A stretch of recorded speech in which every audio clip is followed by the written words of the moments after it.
not know. I think down by the concession stand, but I'm not positive. I don't know. I've never actually used facilities around here, so I don't know. Sorry.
Why are we not addressing this issue?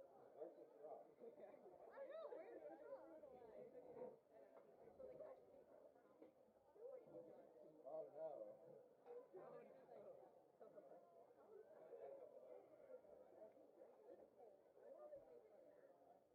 I didn't spit in it, I promise. You definitely spat in it. What is that? Do not! I literally did it. I swear on my God. Wow. Logan, Charlie. Oh, that's where it's not mine. Exactly. Yeah. It was pretty good at half. And then Over there.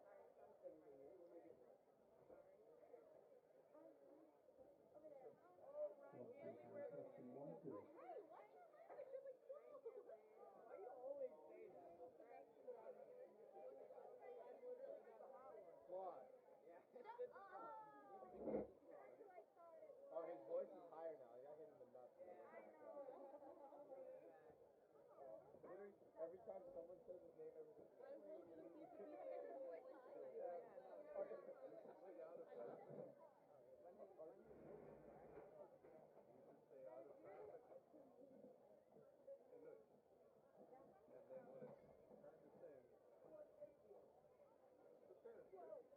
It's pretty quick.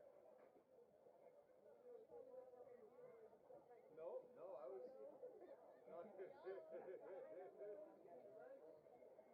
We're gonna be right here, so I'll take the mic from you, please.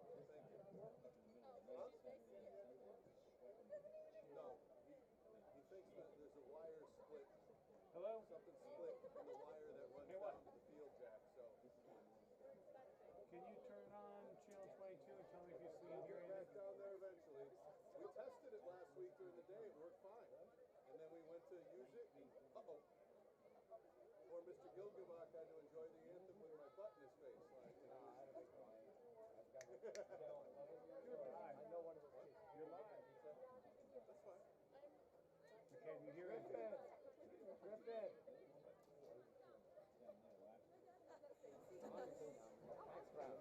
All right, so when it's time, gang, we're just going to center ourselves here and half circle around, and I'll step down a step and just hold it up. That's not good.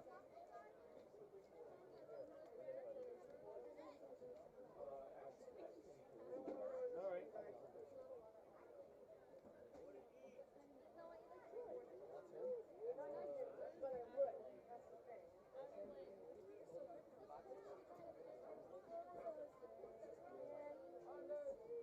No, that's what I was asking this week. You really think he's going to give a pizza? You never know, Mr. C. Yeah, it still puts out the Wolverine radio audio that should be there during the day, so I just turned it off. Throw a couple of links and Come on. go sit next to him, throw a couple You got of nothing links, with that? rub up against No, the you're wood, like- use your womanly No charms. background noise or anything? You can't use your womanly Okay. powers. Well, I need to know, thanks. What? They're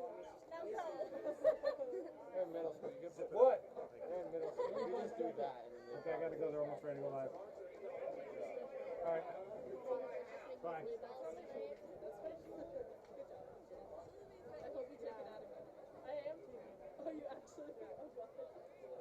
Hi, Terry. Ladies, how we doing?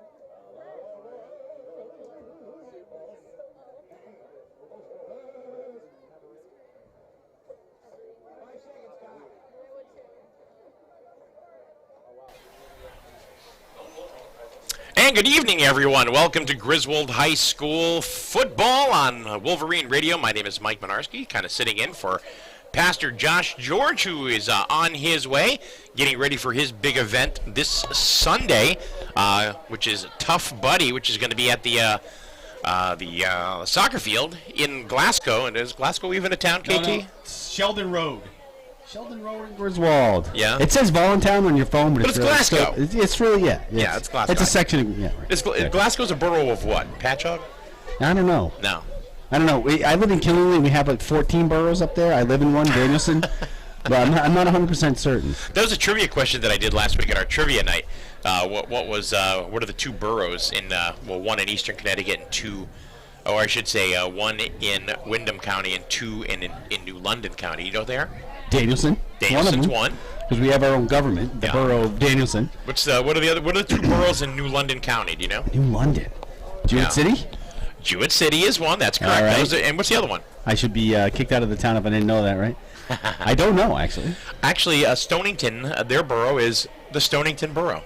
Okay. Yeah, so anyway. But that's not what we're here for. For folks, we're here for high school football. It's going to be Griswold taking on the Montville Indians. We are live here at the Griswold Pride broadcast booth here at Griswold Wolverine Stadium. And KT, this is the first time, obviously, that the Wolverines are playing, or they're playing them this year. Last year, we didn't play them last year, did we? Yeah, we did. We lost 14. We won 14-10, I should say, at Montville. I keep mixing them up with Ledyard. Yeah, Ledyard we did. Yeah, Ledyard last year we did not play. So that was the score last year. And the interesting thing, when I was reading up on Montville, they changed quarterbacks about halfway through the season last year, and that seemed to bring them much more success down the stretch. So it should be interesting to see if that has any effect on this game. It was a close game at their field last year. Ryan Doucette took over at quarterback, and they won 3 of their final 5 games. So, and the overall season record was 4-6 last year. So that means they were 1-4 before he took over. Right, and both teams are coming into tonight with a 1-1 record. Griswold, of course, started off the year defeating Bacon 36-7 after they scored 30 unanswered points in the second half to win that contest. And last week they fell to defeat to the mighty juggernaut, that is known as the Killingly Redmen, 48-23. And actually, KT, I thought they had a pretty good showing against the Redmen. Well, it was funny because the Redmen get out 21-0, and we all start looking at each other in the booth like, oh, here we go. Because the year before it was 49-0, you know, right, and you're right. like, oh, here we go. In Killingly. And then they came right back, scored 16 unanswered points. It was 21-16. Killingly scored late in the first half to make it 28-16 at halftime. And then Killingly just came out in the third quarter and said, okay, you know, we were kind of messing around in that second quarter. Yep. We're not messing around anymore.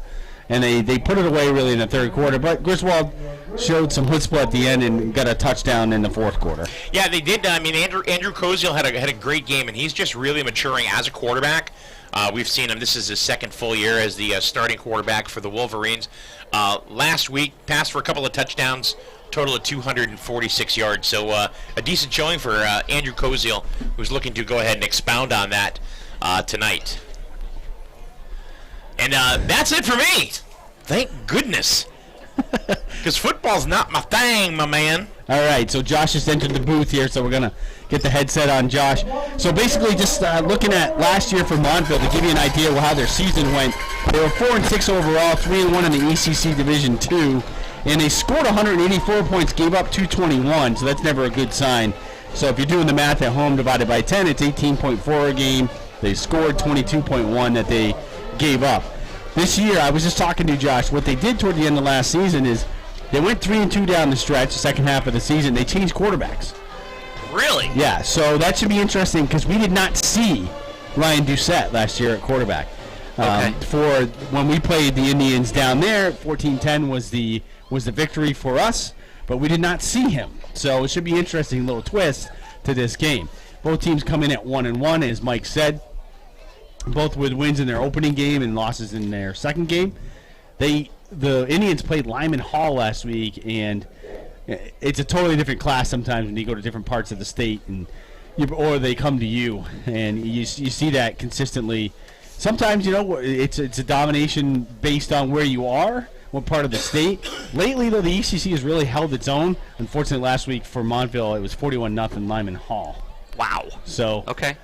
So it'll be interesting to see today how things go. The captains are getting lined up on the sideline here, about ready to do the coin toss. Probably a good time to throw it to a break, and then we'll come back with some more action. Ladies and gentlemen, don't go anywhere. You're listening to your very own live coverage here on Wolverine Radio of Griswold High School football.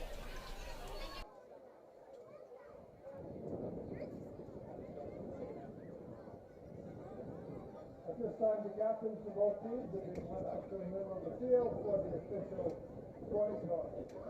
The head referee tonight is David Fogarty, umpire Lee Turner, Kevin Morris, line judge Alan Alberg, back judge Greg Sutton, and your timer up here in the press box is Pete Fernandez.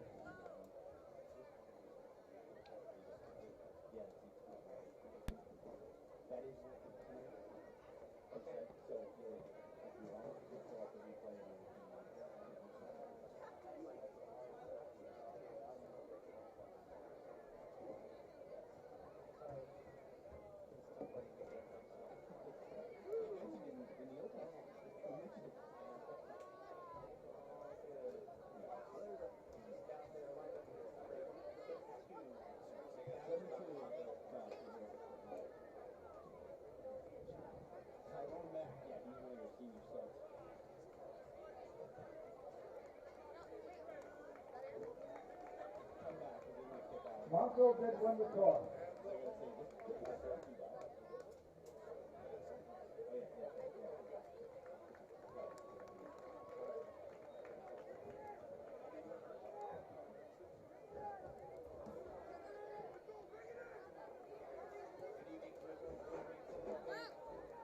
PJ here live with KT Kevin Thompson, produced by Mike Minarski in the Griswold Pride broadcast booth located here at 211 Slater Ave.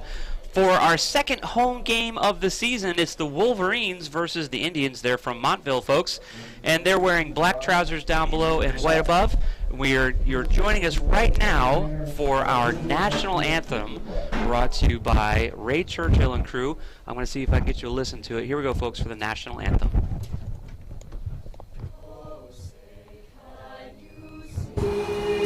Our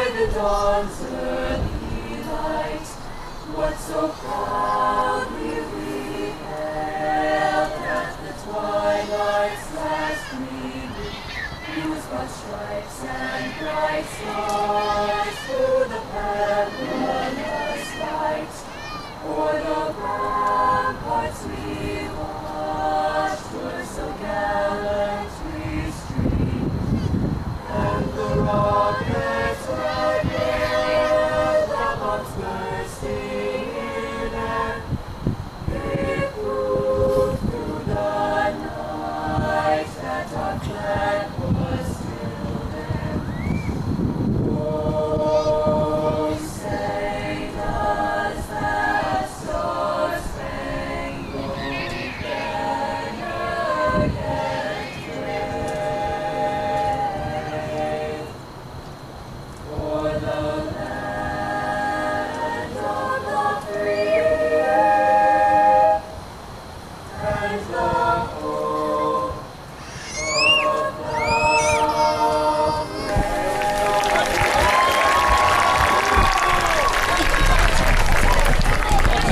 Much better than that. You had a front row seat to Ray Churchill and crew as they sang our national anthem. 12 minutes are on the clock.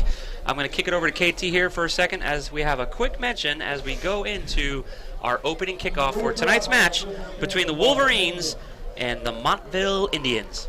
And this kickoff is brought to you by the law offices of Stuart R. Norman, 19 Slater Ave, Jewett City, 860-376-0069. Thank you, Kevin. We appreciate Stu Norman and sponsoring the kickoff here every home game this season. So we've got the boys are on the field. Looks like the Indians are receiving, so Griswold will deferred and get the will get the ball in the second half. And it looks like we're going to be kicking this evening, as usual, from our own 40-yard line. Final instructions are being given to the men in green, green on top and black below and white on top across the field. And it's time for the kickoff this morning. Chris Thibodeau for the kickoff for the Griswold Wolverines. Number 35, here's the boot. It's a low line drive. Makes initial contact with the ground at the 30-yard line and then bounces out of bounds with a flag? Yeah, when on the kickoff, the ball cannot go out of bounds. It's a flag, so they basically call it an illegal motion penalty, and it's 5 yards. So it'll be 5 yards from wherever the ball went out. So let's see, the ball went out right around the 30, so my guess is they'll spot it around a 35.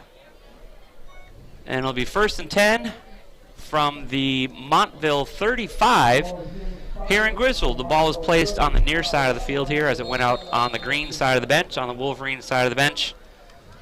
Montville coming to the line. This is a new quarterback for us, so this will be fun. Looks like number 4 will be taking the snap from the line of scrimmage on this initial play. Probably a run, Kevin. That's what we see a lot here. It's an offset eye. Oh, he's throwing the ball. Finds number 10. Green all over him. Loss of yards on that play. Going to knock him back for 2 or 3 yards on that opening pass. Devontae Fontaine on the tackle there. That was Doucette, the quarterback, to number 19. And that's Marcus Velez. Doucette's a junior. And as we were talking about in the pregame, Doucette actually came in halfway through the season last year to play quarterback for the Indians. They went 3-2 down the stretch. They had been 1-4 before that. So it'll be interesting to see how much of an impact his play has on the team this year. Generous spot for the Indians as the ball, they're saying, made it back to the line of scrimmage. So right from their own 35, 2nd and 10. And this time it's a run to the left-hand side of the ball. Number 23 with some room to run. Number 5 for the Wolverines' initial contact. And the play is going to be down inside the 40-yard line. So that looks like you got about 7 yards on that carry. And that was Frank Cook. He's a junior, running back for the Indians. Brought down by Logan Chappelle. So a little run to the left-hand side. I'm actually surprised they got as much yardage as they did out of that because our captains, who are our defense, as well as our offensive line, man, they have had some stunning performances so far this year. So we're going to work the willies out. The boys are going to get to learn this Montville offense a little bit. 3rd and 3 here. Here's the snap. It's a handoff real quick, right up the middle, up the gut. Maybe a yard. Maybe a yard. That's what I was thinking. So bring up 4th down, but they're close to midfield, so it'll be interesting to see if they punt or if they try to go for it. So early in the game, it's kind of interesting. We're going to learn more about the coach than anything else. Looks like we're punting it. They got the kicking team coming on. So the Indians will be punting the ball from their own 43. 4th and 2 is what the scoreboard says. Let's see. We've got Logan Chappelle back for the ball to receive on this punt. Early in the game, only 2 minutes off the clock. Nice long snap. Very nice boot. And the ball is bouncing at the 30-yard line and covered up by the Indians. Wolverine possession on their own 27-yard line coming up here in just a moment. So that was a decent punt. Took a sideways bounce, so it didn't really get anything on the bounce on that one. That was Velez, the number 1 wide receiver for the Indians. He's also their punter. I love the fact that they opened with a little screen pass to the right-hand side of the ball because I think that's going to make for a fun game tonight, because last week at this time against Killingly, we showed some different looks on offense, which was very fun to see. We're throwing the ball more than we normally do the past few seasons. Right back to the standard lineup, though, with a split wing. Cozy takes a snap at the line of scrimmage. It's a run to the right-hand side. Chris Thibodeau, some room to run. What a nice stiff arm. He's out to the 50. He's still up before he's finally swarmed by the Indians and brought down over midfield. What a run play by Chris Thibodeau. It's about a 25-yard scamper there for Thibodeau. He was brought down by number 72, Tyrone Mack, senior defensive lineman for the Indians. That was a gentleman in the coin toss, Josh, that you commented. He looks like he's ginormous. I don't have heights and weights on their roster, unfortunately, but he's yes. 8 feet tall. Again, from the line of scrimmage, it's a handoff to the left-hand side of the ball this time. Number 4 with the carry, scrambles forward for about, let's see, Kevin, 5 or 6 yards. Yeah, C.J. Matson on the carry there. Another nice game for the Wolverines. Now, Thibodeau, at the end of the game last week, a lot of the Wolverines and the Killingly Redmen, for that matter, were looking a little gamey. Yeah, they were getting some cramps and some minor injuries. His ankle looked great tonight. It was his left ankle, I believe, at the end of the game last week that was looking a little gamey, but boy, he looked sharp tonight. Again, a run to the right-hand side of the ball, number 35. Again to Thibodeau. He gets maybe a yard or two on that play. It's going to leave him a couple yards shy, it looks like. 3rd and 4 was the last. No, that's not right. They're much closer than that. That's 3rd and 2. I've learned not to trust the scoreboard. I was going to say, the scoreboard looks a little suspicious.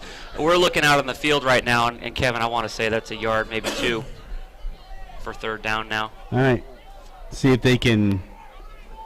So all run right now from the line of scrimmage. Probably another run play here to try and get 1st down. Sure enough, it's a handoff right up the gut to Sims. And he scrambled and stretched, and I'm telling you right now it's going to be close. You actually have a real good shot on TV here. If you're watching, folks, on YouTube, go to the Facebook page for Wolverine Radio or the website. Go to YouTube, and you guys have a great view of the game there tonight. Watch the game while we provide the live coverage. They're going to do a measurement here, What are the refs Josh. saying? They're going to have to think They're going to measure. Yeah, they're going to talk about their feelings and run the chains. Do we have time for a quick... Let's take a quick 60-second break. Listen to these folks. They make this coverage possible. Don't go anywhere. 0-0 the score here at tonight's game. We're only 4 minutes into the game. We'll be right back.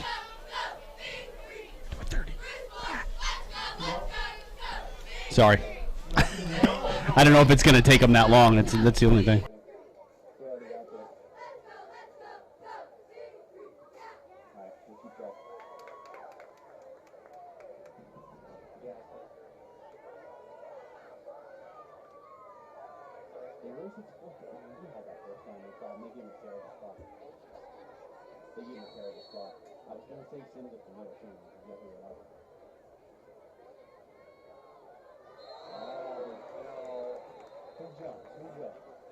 Flag moving on the line against Griswold.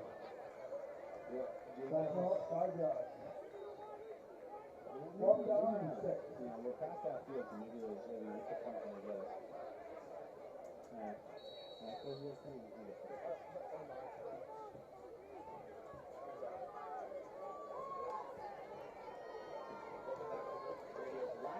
The Wolverines versus the Indians here tonight in Griswold. 0-0 is the score as Griswold was forced to punt the ball away. On 4th and 1, we jumped and went off sides, and so that resulting penalty moved us back, and we kicked the ball away. So the Indians are going to take over on downs right around their own 20-yard line. 0-0 the score, 7.5 minutes remaining in the first quarter. So Kevin, talk to us about the first drive. What'd you see, what'd you like, what you didn't like? Well, no passes. No passes. It's just I'm amazed every week they come in and they just go back to the old faithful, and whether it's working or not, it takes them a while to adjust. It's like when you came out last week in the shotgun and you were throwing the ball, that's where you had success. So why are we not doing that again? Yeah, I hear you. Well, maybe on that first set of downs, they just wanted to get the muscles limbered up and run a few plays and get the willies taken care of here. A little confusion on the Montville side of the ball. There we go. All right, looks like the boys are ready to play now. From the shotgun, it's a handoff right up the gut, and boy, did that play end quick. Number 34 stopped that play. Mike Sims on that tackle. Number 10 on the carry, Dominic Emmons. It's a senior running back for the Indians. So that's going to bring up 2nd and 10 for the Indians from their own 19-yard line. I'm like, are we missing something here with the yard marker? Because they gave him like 2 yards on that. He was stopped at the line of scrimmage. Yeah, there's been some weird ball placement going on tonight, at least from our perspective. Hard to say. But we have a pretty good eye for these things. It's a run again to the left-hand side of the ball, looking for some blocking. Kevin, again, there was no significant yardage on that play. It'll be interesting to see where they mark it. Looks like they moved him back a yard, so it'll be 3rd and 9. It should be 3rd and 9. You know, yeah. Okay, that's what the scoreboard's saying, and that looks about right on the field, too, so. Maybe the refs need a couple minutes to get warmed up, too, you know? That's hey, you know, cut them a little slack. This is the same crew, I believe, Josh, that we saw at Bacon. Okay. Bacon Academy. All right. That was a couple of weeks ago. Victory against Bacon. Opening game on the road for the Wolverines. 3rd and long here for the Montville team as they take the snap. Back to throw is number 4, looking way down the field, and that is an incomplete pass. There was nobody around there wearing a white jersey. Yeah, it was Doucette looking for Velez again, but that was thrown about 5 yards over his head. So that's going to bring up 4th and 9 for Montville. It's going to force them to punt, and sure enough, let's see, who do we back? Is that CJ Matson, Chevelle? Chappelle's back deep, yep. He's back deep. Yep. Velez will boot it away. So rapid turnover time of possession going on here. Nice high kick there for Montville. The ball's only going to make it to about the 40-yard line. Takes a Griswold bounce back towards the end zone before the ball Good is field touched position. down. Right around about the 38? Ish? Yes, 37-ish. Yes, sir. Sure enough. All right, let's see what they do here in the... Boy, I'd love to see him work some of that magic down the sideline. Let's mix it up. Do different formations. Chappelle or Thibodeau, send them out. Let them run. Because, again, just like at the beginning of the Killing game last week when they were doing this, Montville's putting 9 in the box. They have 9 guys 2 yards from the line of scrimmage, and it's just you're not going to be able to run very well on that. You know what? Koziel saw this last week, though, and it was a much bigger defensive line. I don't think he's going to get rattled tonight. And sure enough, he's taking the snap at the line of scrimmage, though, which I'll be surprised if he drops back to throw the ball. Thibodeau in motion. Sure enough, it's a pitch pass to number 4, looking for some room to run on the left-hand side. Number 19 for the Montville Indians. Nice tackle there. It was him. It was Matson against Velez, and Velez was that last line of defense on the outside. So it looks like no gain on that one. Yeah, no gain, or maybe half a yard at the most, depending on the spot. But, yep, no gain. All right, let's see what they do here. Boy, they got some room to throw on the right-hand side of the field. Koziel's a right-handed quarterback. I'd love to see him drop back and throw it to the right. But it's a handoff to number 1, who is, wow, he had a nice gap up the middle. That's Anthony Franklin with the carry. He had a good block at the line of scrimmage. Nice carry there for Franklin. That was a nice kick-out block there by Steven Sims to clear the middle for Franklin. Nice gain there, about 12 yards. Boy, the scoreboard's saying first down. It should be. That was a first down all day. Because the yard they just haven't flipped it yet. Yeah, I was going to say the little. They're putting the chains down and they haven't flipped the marker yet. A little slow on flipping the markers, but here we go, back at the line of scrimmage, and the play is whistled dead. Somebody must have jumped. I don't see any flags. Offside. They're saying offside on Montville. Okay. Okay, flag on the far side of the field now. I see it. So the line judge down there saw that. Yeah, sure enough, he's telling them. For a minute there, I thought they were blowing the whistle because they couldn't get the chain set. It looked like something was snagging the. It still says fourth down, but you can tell that we even though we had some rain this week, doesn't the field look completely different? It does. Yeah, they definitely mowed it differently. Shorter. Yeah, much shorter. Yeah, they finally flipped it to first down, so 1st and 5 here for And the they Wolverines. repainted the lines, which is amazing. So very nice looking field tonight. Helps us out for sure. That is a handoff to Thibodeau, who bounces around the middle like a... About a yard short, Josh, it looks like. So we got 4 on that carry. He ping-ponged off his own players and the defenders and got a few yards there, but scoreboard saying 2nd and 5. No, it's not 2nd and 5. Can't be. It's 2nd and 2. Maybe not even 2, but yeah, I guess we'll go with 2. Boy, folks, stay tuned right here. Don't look at the line judges. Don't look at the scoreboard. Stay right here, man. I think the boys know what the play is, and we can see what the play is, but the systems here tonight are a little slow. 4 minutes remaining in the first quarter. 0-0 with the Wolverines knocking on the door here. Handoff up the middle. Number 4 runs over his own players. Number 6 was the one from Montville that stopped that play. Yeah, that was offensive line got undercut there, Josh, and Massa just kind of had to jump over everybody. Didn't really gain anything there. So, unfortunately, Corey Carr had his legs taken out by number 85, the defensive lineman for the Indians, Aiden Rodriguez. Boy, Kyle, our videographer tonight, is doing a great job, folks. If you're not watching this on YouTube, you should be. You've got a smart TV. Make it do something smart for you. Oh, we got a whistle, Josh. Because you've got some good Griswold? coverage here. The view, I got to tell you, is actually better with what Kyle is showing us Montville, sorry. than what you can see on the field.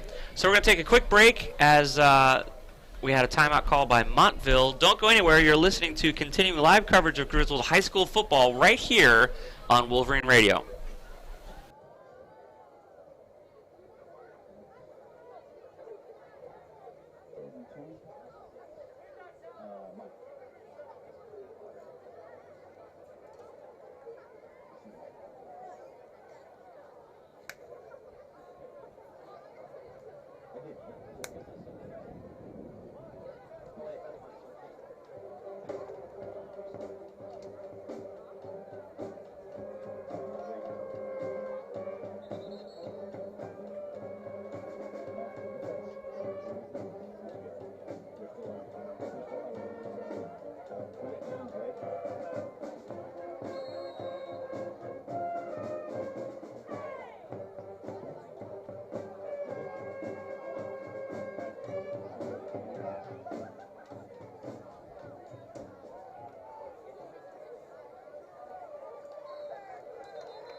Welcome back to continuing live coverage of the Wolverines versus the Montville Indians. It's a home game tonight. PJ Pastor Josh with KT Kevin Thompson from the Griswold Pride broadcast booth. 0-0 is the score. 3.5 minutes They just got remaining. the first down, Josh. 3.5 minutes in the first quarter. New set of downs for the Wolverines.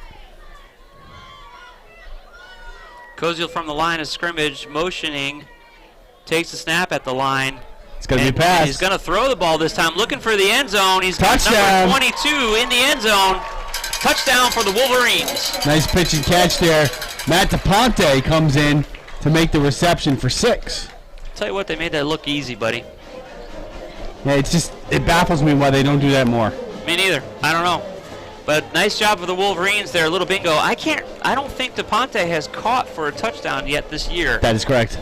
Yeah. We got E-Dog in for the extra point. Number 64. Here's the snap and the place and the boot. Plenty of Looks yardage. Good. It is good. Good for the Wolverines. 7-0. The Wolverines on top with 3.5 minutes remaining. Kevin, talk to us about some of the amazing people that are making tonight possible. Dean's Corner Diner. Best little man's breakfast in town. Do they have a big man's breakfast? I'm sure they do. So I get picked on for that. But Dean's breakfast and lunch, don't miss it. It's one of the best deals you can get in town. I have never eaten there for lunch. Anybody got any sandwich suggestions? BLT. BLT, all right. So get that for lunch at Dean's Corner Diner. Been with Wolverine Sports. Every season we do them. Go to Dean's. Breakfast and lunch every day. Hey, folks, do yourself a favor. Talk to your smart TV. Find the Wolverine Radio either Facebook page or home page. Go to your YouTube app on your smart TV or your Roku or whatever you have streaming. Great coverage tonight being provided by Kyle, our videographer. So it's a great way to watch the game. He's really doing a nice job. The equipment's running nicely tonight. Chris Thibodeau is back for the kickoff here. It's a low squib. Montville struggling to get there. Nice pickup there by number 6, and then brought down by number 34. All right, well, that would give the Indians pretty good field position here. So Michael Sims made the stop there on that punt return, kickoff return. So Montville's going to take over on downs on their own 40-yard line. yeah, Thibodeau didn't look like he was happy coming to the sidelines, Josh. He kind of chucked the tee. It looks like he was probably supposed to kick that away, and he squibbed it instead. His kicks are a work in progress, but he's doing great. You know, he's a sophomore. He's young. He's got lots of time. He's getting a lot of game time. He's progressing quite nicely. From the line of scrimmage, number 4, Montville takes the snap, hands off to number 23, looking for some blocks. Oh, my goodness, and the Wolverines said no, sir. Number 57, initial contact there. Yeah, nice tackle by Falco, and then he was assisted by DePonte coming up to support him from the linebacker spot. It looks like they're giving them a yard or two on that, which just flummoxes me. Frank Cook on the carry for Montville. Killingly already scored. 6:24 left in the first. 7-0 over New London. New London, right? Yep. We thought that might be a bit of a challenge, perhaps not. I'm hoping it is. You know what? We were a challenge. I know we lost, but I'm telling you what, we showed them something they haven't seen in a while. Here we go. It's a run to the right-hand side of the ball. Number 6 with the carry. Ball's out. Green all over it. Number 30 for the Wolverines. No, they're saying he was down. And they're saying he was down. Yep. Saying he was down. Down by contact. Devontae Fontaine came up with the ball, and lucky thing for the Indians, because I'm telling you right now that ball popped out in a heartbeat. Number 6 was the kickoff return guy for Montville. 3rd and 7, looks like. Emmanuel Mayfield, am I seeing that? That is correct. He's a senior. Yeah, 3rd and 6 here is what the scoreboard is saying for the Indians as they're trying to get to midfield. They're at their own 44-yard line right now. We've seen one pass attempt so far and then all run from Montville. Back to throw this time, looking deep, and overthrew again. The intended receiver was number 48 for the Montville Indians. No, 19. 18. So Alex Sabanko, a sophomore wide receiver for the Indians. Yeah, that ball was way overthrown. Another 5 yards or so, just like the first one we saw, or the other deep pass that we saw to Velez. Do we know his name is Ryan Doucette? Is that correct? Ryan Doucette, yes. Doucette, and do we know what he's a junior? Junior, okay. Back to kick, 4th and 6, minute and 47 seconds remaining in the first quarter play. 7-0, Wolverines take an early lead. Chris Thibodeau putting some pressure on the punt. Nice punt, number 5 with a clean catch, running to the right-hand side of the field, looking for a block. Doesn't get one, and is brought down right around the 25-yard line. Number 22, I believe, was on the stop from Montville that time. Number 23, rather. So Wolverines are going to have about a minute and a half to work a little magic here before we turn the field around. All right, let's see what they do here. Maybe if they look at the success that they had with that pass for the touchdown, they'll come out and start throwing the ball a little bit. I'm trying to think. We've run so many running plays, it's hard to judge the pass protection that Koziel has had tonight, but I want to say it's been halfway decent so far. Yeah, he hasn't had too much pressure, but then again, they only threw the ball once. Right. So from the line of scrimmage, Koziel with the snap, and it's a run right up the middle, looking for some blocking, gets some daylight. Number 21 makes the stop, and Kevin, what are you saying, about 5 yards? I think he's closer to 7 there, Josh. More? Yep. 7 or 8. Should be 2nd and 2, looks like.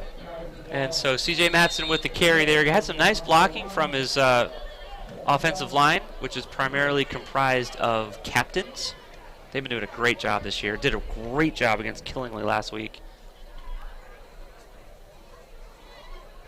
Here we go from the line of scrimmage. It's a handoff to Anthony Franklin, running the same play he got a lot of yardage with a few minutes ago. Only a yard or two on this play. Number 72 from Montville stepped right up, and he is a big boy, and he ended that play. 3rd and about a football. That's what it'll be. See, what would be nice here, on a short 3rd down, is throw the ball. Yeah.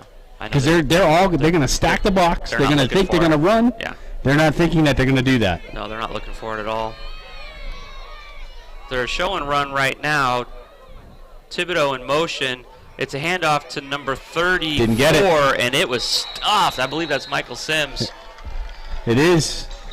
Sims may have actually lost a little bit of yardage there. So the Wolverines ran right into a trap set by the Montville Indians. It was a very predictable play that Montville was all over before the ball was even Again, some trickeration there and throw the ball. Do what they don't expect. He lost about a half a yard on that, so now it's 4th and a full yard instead of a football. Yep. With 20 seconds less than, oh, here we go. The first quarter's over, so we're going to turn the field around. The Wolverines were radio right. Now they're going to be radio left. And so we have a couple of minutes to give some credit to the people who make tonight's broadcast possible. 7-0, Wolverines on top of the Indians from Montville. It's time to get your smart TV fired up. Find us on Facebook, on YouTube. Watch Kyle's amazing coverage. You're listening to continuing live Griswold High School football right here on Wolverine Radio.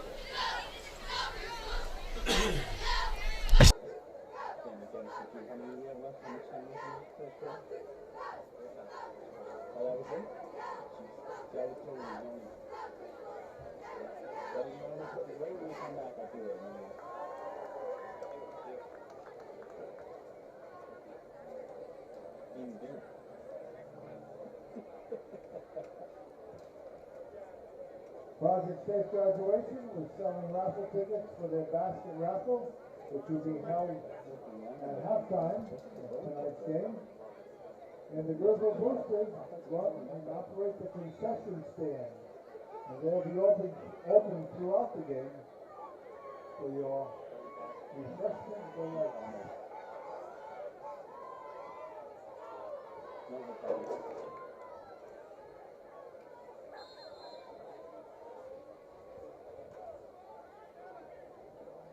Punt are the Wolverines. He misses the long snap. This is going to be ugly, folks.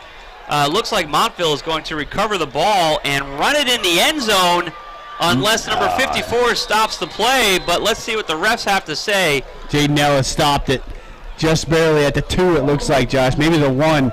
So that was weird because the snap wasn't terrible. It was low, but it went right through Koziel's hands. That was awful. It was almost like he looked up for a second before he caught the ball. That was awful. I mean, it's fun to watch, but awful. It was catchable. It didn't hit the ground. He just kind of went right through his hands and right through his legs. Yeah, that was a real opportunity there for the Indians. That was a gift.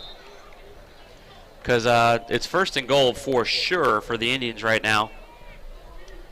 Yeah, it looks like it's at the 2-yard line. 1st and goal from the 2. So big play there, big turnover. Big break. Wolverines had stop on downs at the end of the first quarter, had to punt the ball away, but now the defense has this work cut out for it as the Indians are just trying to move the pile. And they're saying a touchdown for the Montville Indians. A 1, maybe a 2-yard run into the end zone after a botched punt attempt by the Wolverines. The ball was snapped to us and just completely missed and basically rolled into the end zone, and the Indians picked it up and then ran it in pretty much. That was Doucette on the keeper with a little assistance from the push. Yeah. From behind, which is legal. Looks like they're going for, okay, the extra point. Yep, they're going for the extra point. The lefty kicker here. Yeah. Number 5, Diego Garces Cortez. He's a sophomore. Boy, that did not look good. Nope. Under the crossbar even, Josh. Yeah, that was a line drive. So the score is 7-6 here. Wolverines maintain a 1-point lead over the Montville Indians. We've got a kickoff coming here early in the second quarter. Do we have time for a mention? Goodwin Family Dentistry, modern dentistry with old-fashioned values. They're at 25 East Main Street in Jewett City, 860-376-4483. Thank you, sir. We have time for, okay. We're going to take a quick commercial break. We'll be right back here with the kickoff as the Wolverines get the ball back. You're listening to continuing coverage of Griswold High School football on Wolverine Radio.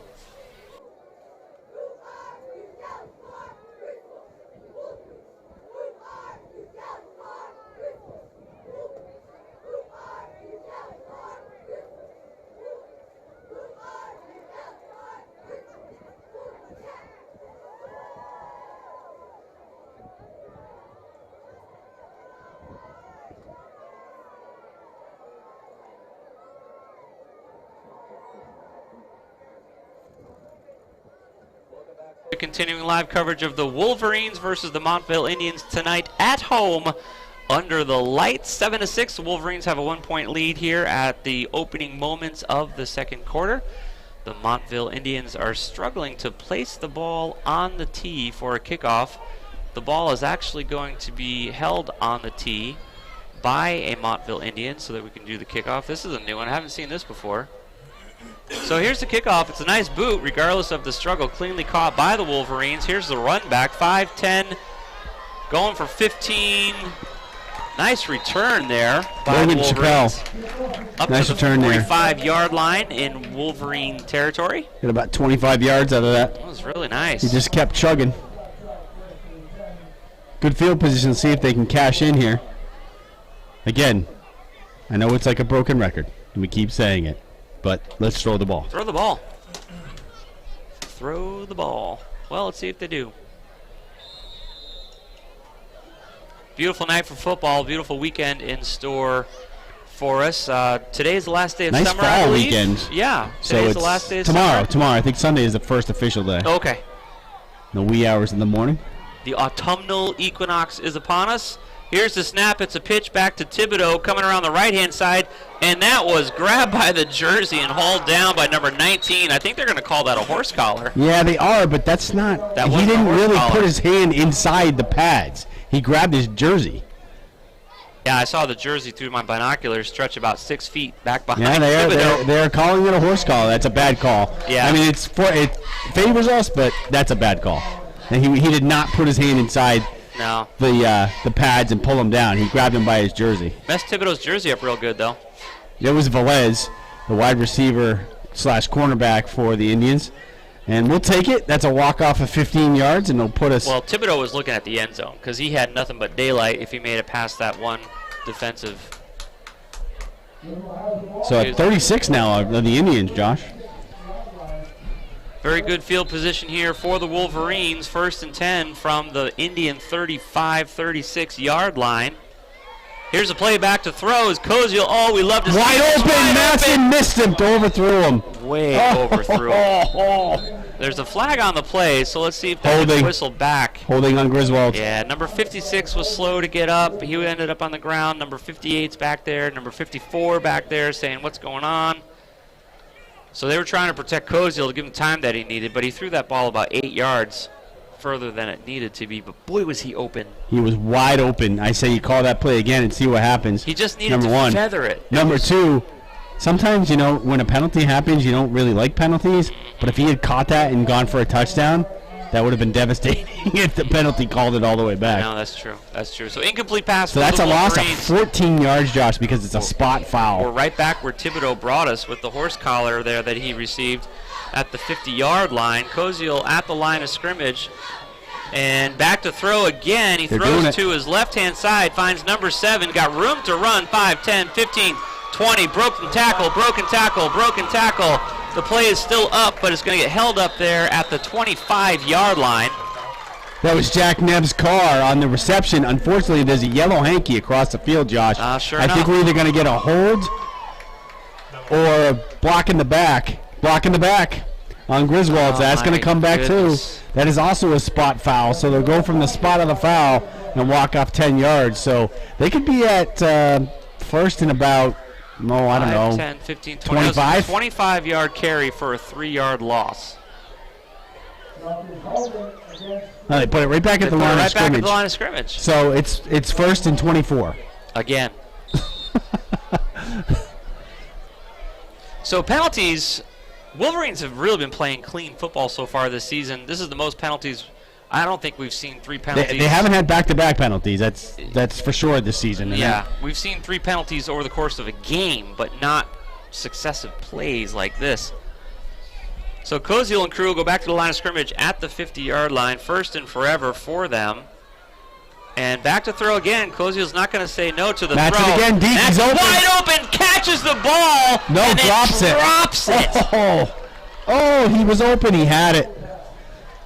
I mean, there was a defender there, but he was looking the wrong way, and he didn't have his hands up, and the ball dropped in the breadbasket. Oh, my goodness, Kevin. That was like FedEx right to him, buddy.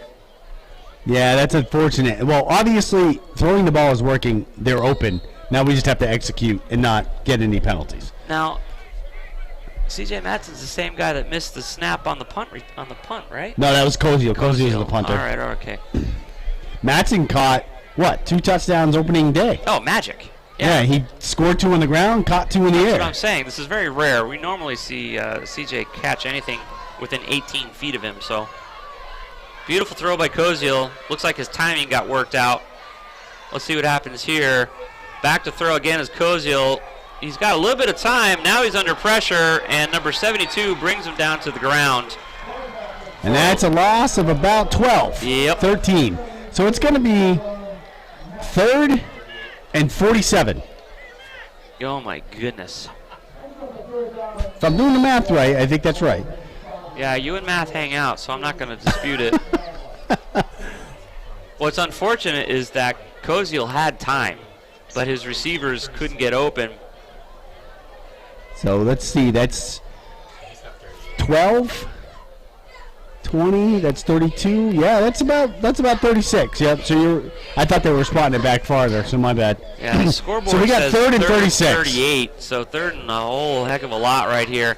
Koziel is going to throw the ball again, throws it short, hits number 7, got some room to run on the left-hand side, gets one block, and then taken down at the 40-yard line. That's kind of a customary play on long and 3rd in God's lost country. Yeah. So that's basically, what you do, you do a little screen pass, try to get lucky. Yeah. And, Neb's car had a nice run on the first time that they did that. Sure did, yeah. But unfortunately not this time, and they'll be punting away. They'll be punting the ball from our own 40. But I got to say, so obviously that offensive drive was a bust for us. But the big advantage for us Wolverine fans is that Koziel worked out his timing with his receivers. So there's some magic happening here tonight. I'm sure we're going to see some long yard receptions. Big run return nice tackle here by the Wolverines. Big stop there with, did I just see a flag? I sure did. Number 57, there? Number 57 came up with a big stop, one of our captains. Late flag on the play. Big run return by the Indians. The ball's right around midfield right now. Holding, I think, on the Indians. Looks like is the call. Falco, that was a nice tackle. That had a chance if he got by Falco to go to the distance, so that was a critical tackle. Well, he ran into him like a Mack truck. Placed his face right in his chest, which is exactly what they tell you to do. He picked him up when you and put tackle him down. Yeah, it was a big stop. Pick things up and put them down. He did. I mean, it was a good 35-yard run back there by the Indians. Let's see what the holding. Johnny Falco, that sounds like a, was that Keanu Reeves' name in The Replacements? He was the quarterback, it was a movie about, busting the line for the Union in the NFL, and he was a quarterback for the team. Yep, so they're walking off 15 yards against the Indians. Flacco, that's 10. What I think when I hear. Yeah, right. He's a real quarterback. He's an actual quarterback in real life, yes. Big guy. Wow, they're walking this back to the 40-yard line. Yeah. Spot foul there, so then they walked off 10 yards from the spot where the hold occurred. So 1st and 10, Montville here from their own 40-yard line. Back from the shotgun, new look for us tonight. Number 4 takes the snap, hands it off to 23, looking for some blocking. That play was stuffed by the Wolverines. Stuffed to the line of scrimmage. I think they're going to give him back to the line of scrimmage, Josh. It looked like Flacco was in on that stop, too.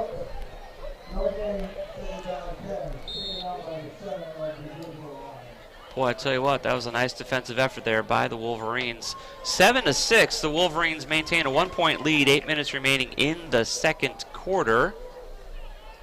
Ball did get brought back to the line of scrimmage, so 2nd and 10 for the Montville Indians. Join us on YouTube, folks, so you can see what we're talking about. Great game here going tonight. Again, from the shotgun, number 4 takes the snap, fakes the play before. It's a quarterback keeper. Initial contact, number 50 for the Wolverines, ends that play after a few yards. It was Sims and Sims on that. Steven and Michael. Ankle tackle followed by an actual tackle. 3rd and 8. Gain of about 2 exactly on that play. Kyle's doing a great job here with the coverage tonight. You got a great view of what we can see out of the press box here, the Griswold Pride press box, that is. Green and orange. Looks like Skittles.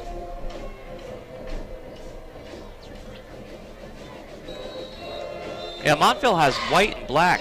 White jerseys, black trousers. Somebody called a timeout here. They did indeed. So it looks like timeout was called, which gives us a moment to give some love to our sponsors. We'll be back after this short break. Join us for continuing live coverage of Griswold High School football right here on Wolverine Radio.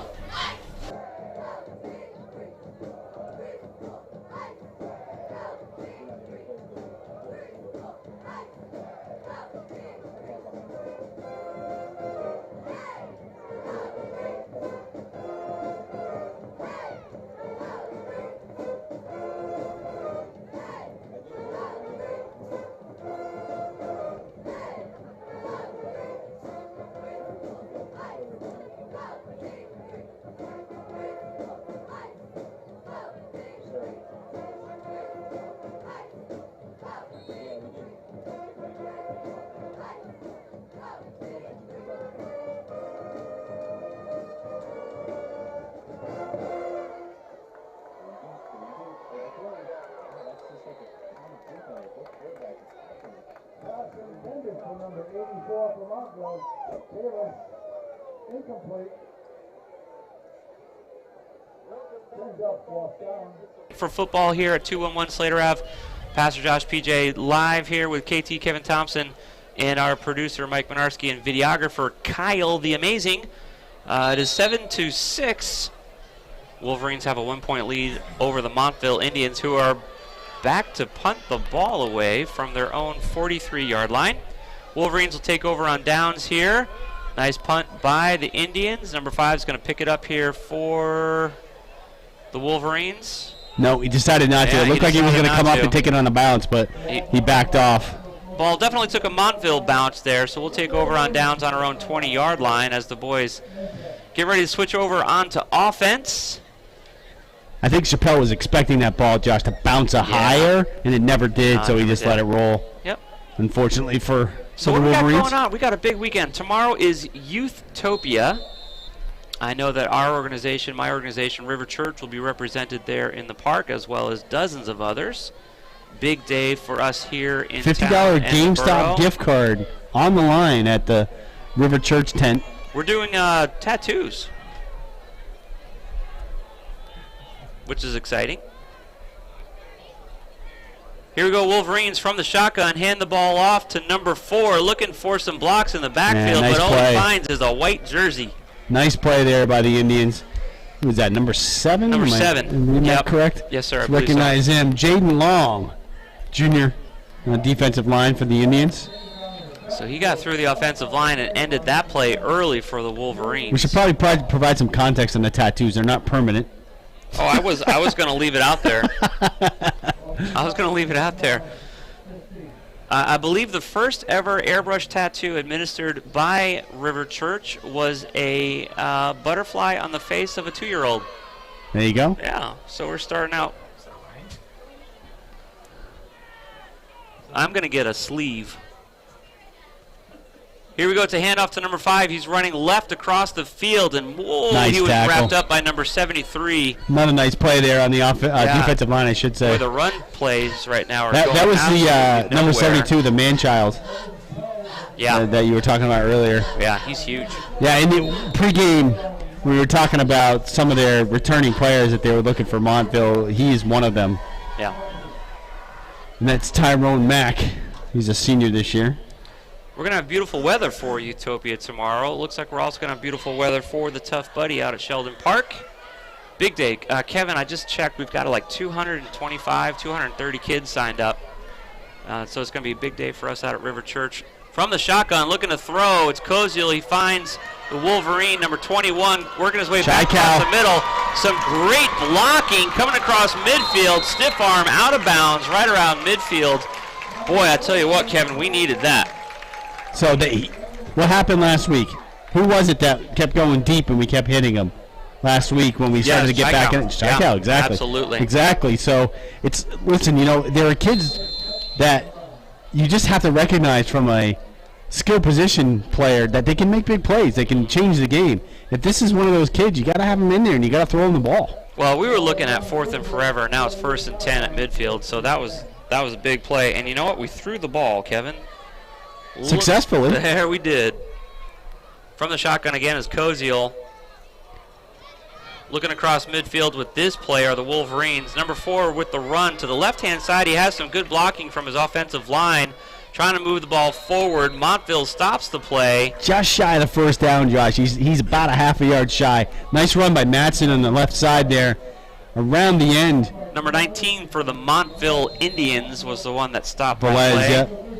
Oh, no, I guess I spotted him a little shorter than I thought. About a yard. No, about a yard. Yeah, about a yard. And again, they're now in shotgun, right? Again, it's like, why do you not just start the game that way? Just start the game that way. Well, they might want to work the willies out, might want to give the offensive line a chance to kind of get some of that bruising and crushing going that they do with the initial contact, and then now that everyone's seated and has the blood pumping, and we did see, it took Cozy a little while to find his range, but he did find. It's a handoff up the middle, and this play is not going to go very far at all, Kevin. Nah, that was stopped right at the line of scrimmage, so I don't think they got anything there. We'll see what the spot is. There's been some interesting spotting going on tonight with the refs. We'll see if they get dialed in. They're talking to each other. It's showing 3rd and 1 on the board. Let's see. Why are we injured? I don't see anybody down. Looks like it's an official timeout as the medical crew goes out. So we're going to take a moment, take a quick break while a young man on the Montville side of the line gets checked out. You're listening to continuing live coverage of Griswold High School football right here on Wolverine Radio. Looks like the player went to the sideline. I'm good. I'm good. I'm good. I'm good. Thank you, though.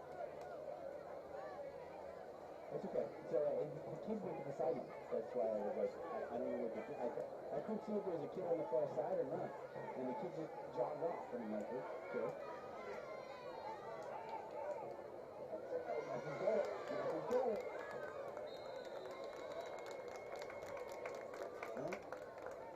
Captain with the carry gets the first down for Griswold.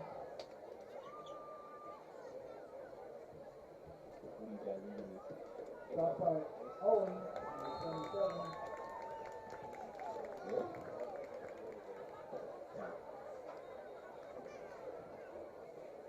First and 10, ball's on the 31-yard line of Montville.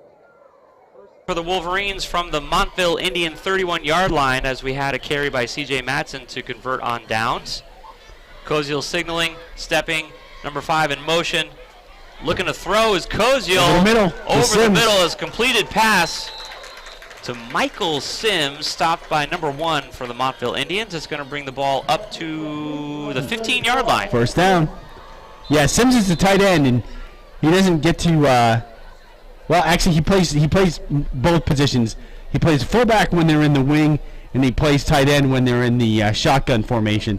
So that time, as a tight end, he came out, went right down the seam, right down the middle, and he was wide open.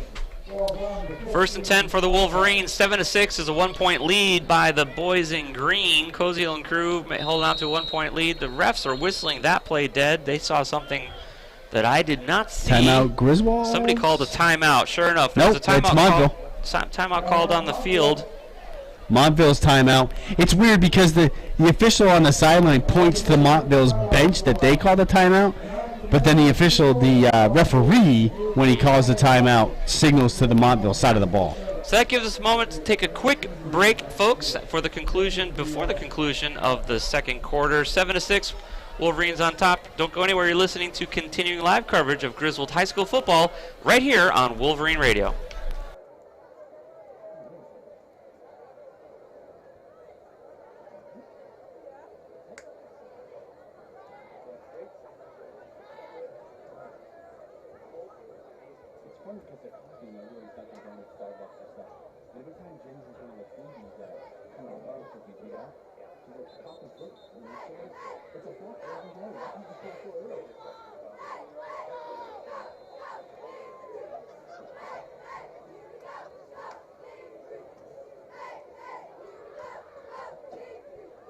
Wolverines on top of the Indians, 7-6 right now, deep in the second quarter. Koziel and crew back on the field after a timeout.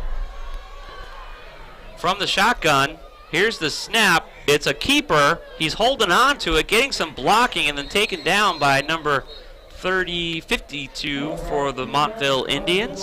That was an option there, Josh, and he was coming around, and he made the decision to cut it up on his own, but he also had Chaikow behind him to pitch it to. I think he could have pitched it to him, and Chaikow might have gone a distance there. But they got 3 yards, so that's matriculating the ball. 3 yards in a cloud of dust. That's one of the old quotes. Matriculating actually comes from Hank Stram, former Chiefs head coach, for those of you that remember that.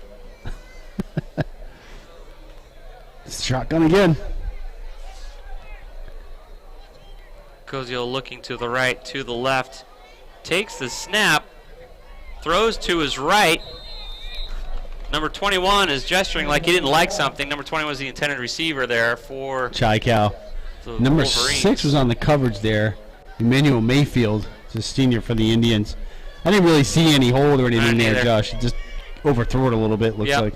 Yep, that's what it looks like to me. It's going to bring a 3rd and 7 from the 12, 13-yard line, deep in Montville Indian territory. 2 minutes remaining before the half, 7-6. Wolverines have a 1-point lead. Shotgun. Koziel, quick screen to the left-hand side, finds Montville was all over that one. C.J. Matson. And I think he lost a yard on that. That play didn't go anywhere. Oh, late flag. There was some pushing and shoving after the play. Number 6 was involved, who's the punt return for Montville. And 34, Sims for Griswold. Let's see what they call it on. Offsetting or somebody's getting a penalty. Unsportsmanlike conduct on Griswold. Yeah, they called it on Sims. He shoved Mayfield after that play. Mayfield did get up in Matson's face, so Sims didn't like it and pushed him, but I want to say that's the 5th penalty so far in the game for the Wolverines tonight. It is. It's always the second guy that gets the penalty, right? They never see the first guy do anything. And that's a walk off of 15 yards. It's going to bring up 3rd and 22 or so for the Wolverines here. Well, it's time to send Chaikow down the sideline and hit him in the end zone.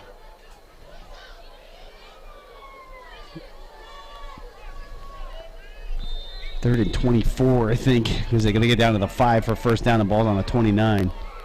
From the shotgun, Koziel takes the snap. Sure enough, looking to throw. He's in trouble. Scrambles out of the pocket. He's fine. He's up. He's running and forced out of bounds after scrambling for a few yards. Had a little trouble a little bit of trouble stopping there on the track. Kind of skidded across that. Yeah, pressure applied right up the middle that time. Montville will have it at their own 25, looks like. So right now it's 4th and 24. Doesn't make any sense. Okay, no, turnover on downs. Sure. It was turnover on downs, yeah. So Montville takes over on downs here from their own 25-yard line. 1st and 10 for the Indians there after Koziel squirted out of bounds. They've already taken 2 timeouts, Josh, too. It's a run up the middle. Boy, he's taking the Wolverines with him. Scrambles forward there for a nice gain for the Indians. Number 7 on the march there. That's a first down. Got a score update. Killingley 14, New London 7. New London just scored. Jaden Long on the carry there for the Montville Indians. Well, I'm glad to hear that New London's in the game. We thought it would be a halfway decent game. From the line of scrimmage, the Indians take the snap, back to throw, rolling back in the pocket, under pressure, big, long ball, hoping nice to find catch. His receiver. Oh, out of bounds. He was out of bounds. It's a clean catch, but he might have stepped out of bounds before he caught the ball. Let's see, who was on the coverage there for the Wolverines? That was Matson, it looked like. Number 2. Oh, number 2, that's Clements. Andrew Clements, senior for the Wolverines. He immediately came up with the call. He started saying he was out of bounds, and sure enough, he was.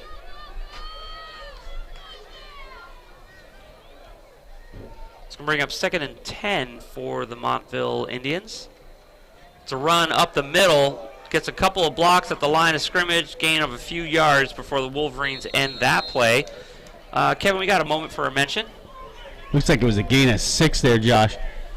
So Goodwin Family Dentistry, they're at 25 East Main Street, Jewett City, 860-376-4483.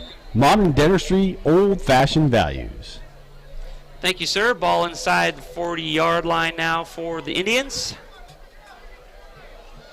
With 30 seconds remaining in the half, 7-6, Wolverines maintain a 1-point lead. It's a fake handoff back to throw, and overthrew his receiver. It's going to bring up 4th and short. I tell you what, clock stops with 20 seconds. You got to go for it. No reason to give the ball away now. Let's see what they do here. It looks like they are calling a punt team on. They are going to punt it. I don't understand that. I mean, I know they don't want to give the ball back to Griswold with 10 seconds on the clock inside midfield, but they're deep in midfield right now. Chappelle back. Playing it safe, Montville. I tell you what, they have the kicker does a nice job. Nice high kick with a Montville bounce. It's going to be 1st and 10 for the Wolverines from their own 35. Let's take a quick break here and let you hear from some of our sponsors, and we'll be right back for the conclusion of the first half. You're listening to continuing live coverage of Griswold High School football right here on Wolverine Radio. At halftime, we'll have the raffle drawings for the private state graduation baskets, which tickets were purchased when you came into the stadium on top of the stage.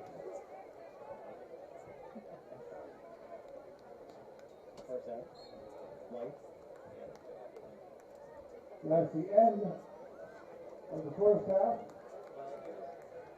Griswold lead 7-6.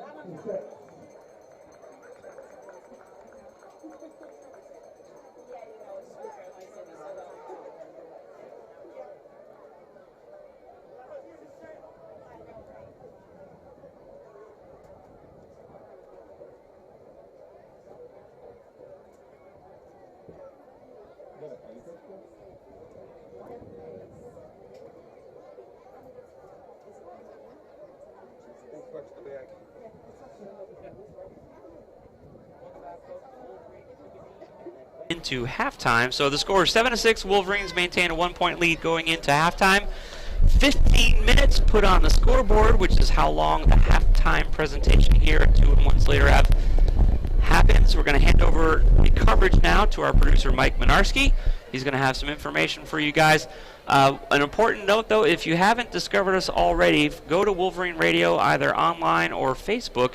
Click on the YouTube link there and watch the game with us. So we're going to take a quick break, hand the show over to Mike Minarski and his line of sponsors for us, and we'll be right back in about 14 minutes. 7-6, Wolverines over the Indians. You're listening to continuing coverage of Griswold High School football right here on Wolverine Radio. Mike Minarski. Good commercials. All right, I got from, hey, KT, who are they playing? Because all she said is 20-0, 7 to go in the second. Who's winning? I don't know. That's good. It's like, who's winning? If you have that ticket, please come to the press box. Again, this is the basket raffle, 8205406. Cheerleaders, when you're ready, there you go.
High school, right here in the Griswold Pride broadcast booth.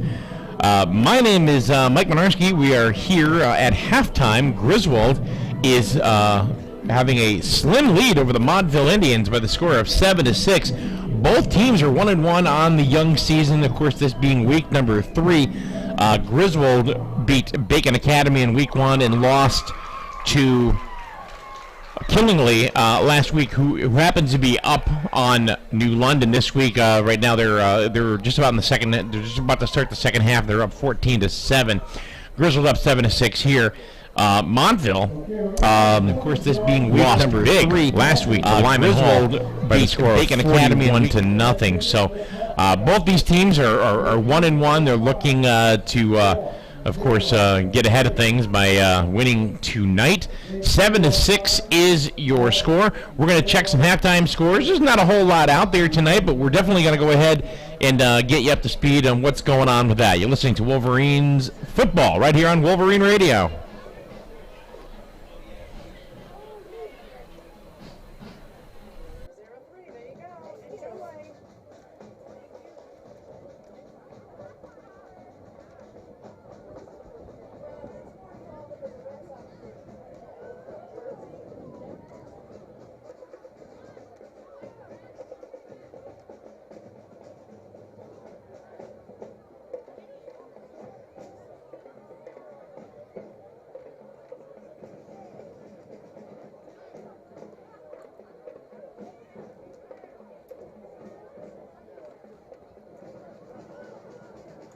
While the band is coming down, the third basket, this is a fall basket, Red Sox jersey. And of course, this being week number 3. 7-9. 8205, 379. Again, please come to the press box if you have that ticket. You got 2 seconds. Sorry, too late.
Looking to get over 500 on the young season. Both are 1-1 already. Both, matter of fact, one opening day, and they both lost last week. checking some scores around the area. Right now in Plainfield, they're playing a team out of conference from New Haven, a team called Amistad, which is coming out of New Haven. And right now, Plainfield is up big in the second quarter. There's about 5 minutes left in the half. Plainfield is up 27 to nothing. 27 to nothing. Plainfield over Amistad. They are home in Plainfield. Killingly, they are playing New London tonight, and that we thought was going to be a really good contest, and it turns out that it is so far, as New London is leading. Killingly is leading New London by the score of 14 to 7. There's not a lot. Hold on, we got a new update just came in.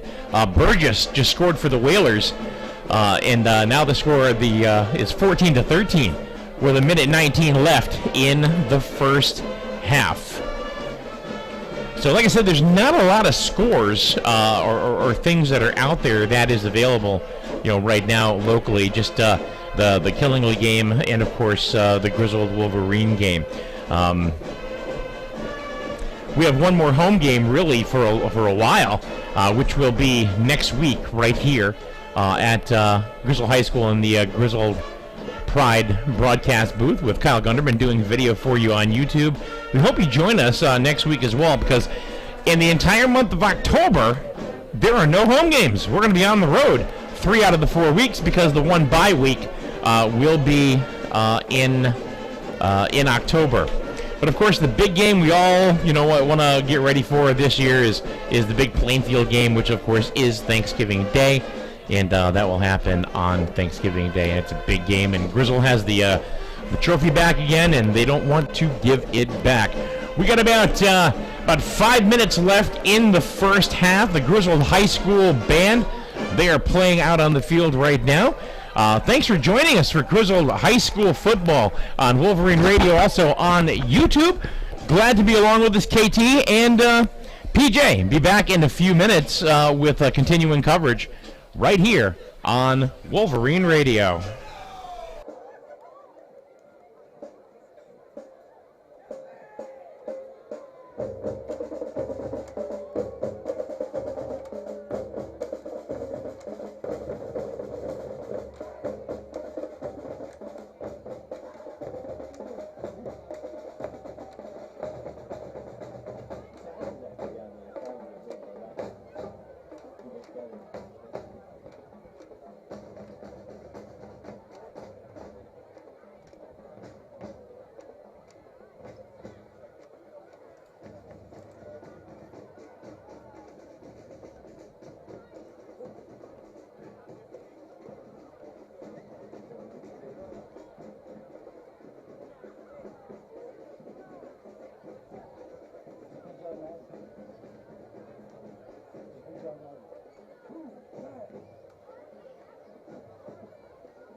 Coverage here of the Griswold Wolverines versus the Montville Indians. About 3 minutes remaining in the halftime here, so we're going to take a moment or two and bring you up to speed with, we've got a couple scores we can probably share with you from other games in the ECC. We've also can kind of summarize what we saw here in the first half of play here. 7-6, 1 point lead by the Wolverines against Montville. Last year, KT Kevin Thompson was just reminding me that we lost to Montville. No, we won. We won. Yep. Okay. Another low-scoring affair, though, 14 to 10. Yes, it was a low-scoring game, 14 to 10. That game, that must have been on the road then. It was, last year. yes. For some reason, I don't remember that game at all. It was their site. Yeah, everyone except for me in the booth is not remembering this. Drawing a blank. So it was pretty uneventful game like this first half has been, so it's not really memorable. That's probably why. But we did pull out the win 14-10. Meeting here 7-6, so Again, let's see what they do here in the second half, Josh. And if they come out right away and open it up from the shotgun and start throwing the ball around the yard, maybe they can get some points. What killed them in that first half, though, was the penalties, because they had 6 penalties in that first half on a couple of drives where they were matriculating the ball down the field. One time they were at the 15-yard line, and they had a couple of penalties that drove them all the way back to outside the 30, so they had no shot of not only scoring a touchdown, but maybe giving E-Dog a chance to kick a field goal there. What we've seen so far this year from Koziel, just like last year, but even more so, is he's a very accurate passer. And so we saw the first few attempts he overthrew the ball, but then he got dialed right in, and he was making good contact with his receivers. I know I guess this is our third year or so watching the boys play. They're throwing more this year than we've ever seen, but they're still not throwing as much as we'd like them to see. Yeah, they always start the game in that same formation, the split wing there, and they're just trying to pound the ball against teams where you just arguably look at the team, as you said, when they came out for the coin toss. They're bigger, and it's going to be tougher to run against teams like that. Against Killingley last week, you're not going to run against Killingley. You're just not. I mean, that's just you can't. No one runs against Killingley pretty much. So, but then when they started opening it up and throwing the ball, Chaikau had some amazing receptions, and all their touchdowns came through the air last week. We're definitely seeing Koziel mature as a quarterback. Number one, he's doing great with pressure. He seems to be keeping his head. And earlier in the season, and last year especially, we saw him throw into heavy traffic a lot. And over the last game with Killingley, and especially tonight, he's not throwing into heavy traffic. He's more willing to explore his options. Before, he was just dedicated to making the throw no matter what, and we're not seeing that so far. And so even in the past couple of games, we've seen him mature a little bit as a quarterback and making better throws to guys that can actually catch the ball instead of turning into an interception or who knows what. So we're working on trying to find some scores around the ECC tonight. Like we said, I have one, Josh. Did we decide who Plainfield is playing? Amistad, which Griswold plays later in the season, so they're up 27-0. Plainfield is on Amistad. Plainfield is up 27-0? Yes, they are. Okay, well, good for them. Plainfield so DeSalner kicked a 26-yard field goal. And Killingley leads New London 17-13 with 17 seconds left in the first half. Sounds like a good game down in New London tonight. Battle of the Titans. Plainfield played last week. Who did they play? Bacon Academy. And Bacon Academy won, correct? I think Plainfield pulled that out, didn't they? Plainfield Plainfield pulled it out against Bacon Academy. Yeah. But it wasn't quite the beating that we gave them with the 30 unanswered points in the second half. They went 36-7. Right. So ever interested in our Thanksgiving prospects here? So 49-6 was the score against Killingley for Plainfield at Killingley. So 2 common opponents already for both teams. Plainfield at Stonington next week, as Mike is saying off air there. Next week we're on the road. No, we're here again. Waterford. Oh, we're here again. Yeah. Okay. Waterford. And then we go on the road. Okay, right. We're on the road for that. Where is Amistad? Does anybody know that? New Haven? It's sunk somewhere in the Long Island Oh, because that's where, that's exactly where it sank, in New Haven. So that's why they named it New Haven area. We'll each take a point on that one.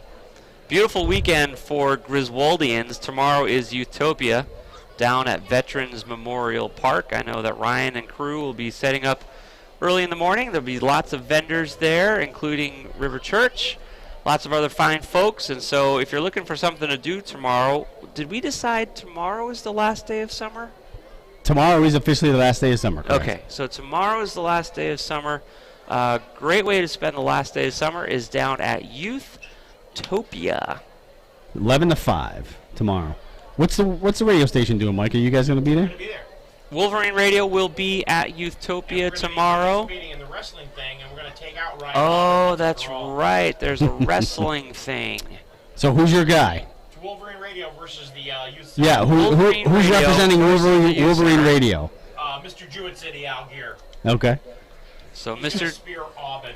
Mr. Jewett City. Spear. We have some folks tormenting us here in the Griswold Pride. Handing off some water. And then on Sunday, River Church is hosting our 3rd annual Tough Buddy, Eastern Connecticut's largest kid-friendly mud run. This year, the mud is going to be amazing. We started doing our preparations today, and tomorrow we'll be out there. So if you have a child that's playing soccer tomorrow, feel free to come on by. We'll be on the trail, making it look amazing. I had Gear bring out some fresh dirt for us tomorrow. The consistency of the mud this year is going to be peanut butter. We're going for peanut butter, folks. A little thicker than it has been in the past, so the kids might get a little more challenge. Absolutely. Going through the Introduction pits of the snow zone this year. Snow zone. About 50 feet of the trail is going to be covered in foam, so that's going to be fun. Couldn't call it Frozone because that would be Disney Right. No, copyright violation. We get in trouble enough with that as it is with the princess party, so we don't want to Exactly. push our luck any more than. One thing I forgot to mention, Josh, Patrick Strain is back this week. He was out injured last week, one of the captains for the Wolverines. He is back in uniform. It's good to I see. have not seen him much in the field, though, so I wonder if he's just Yeah. still a little bit nicked up and not playing as Yeah. much as he normally would. Normally, when he's in the game, he's a producer. We're calling his number.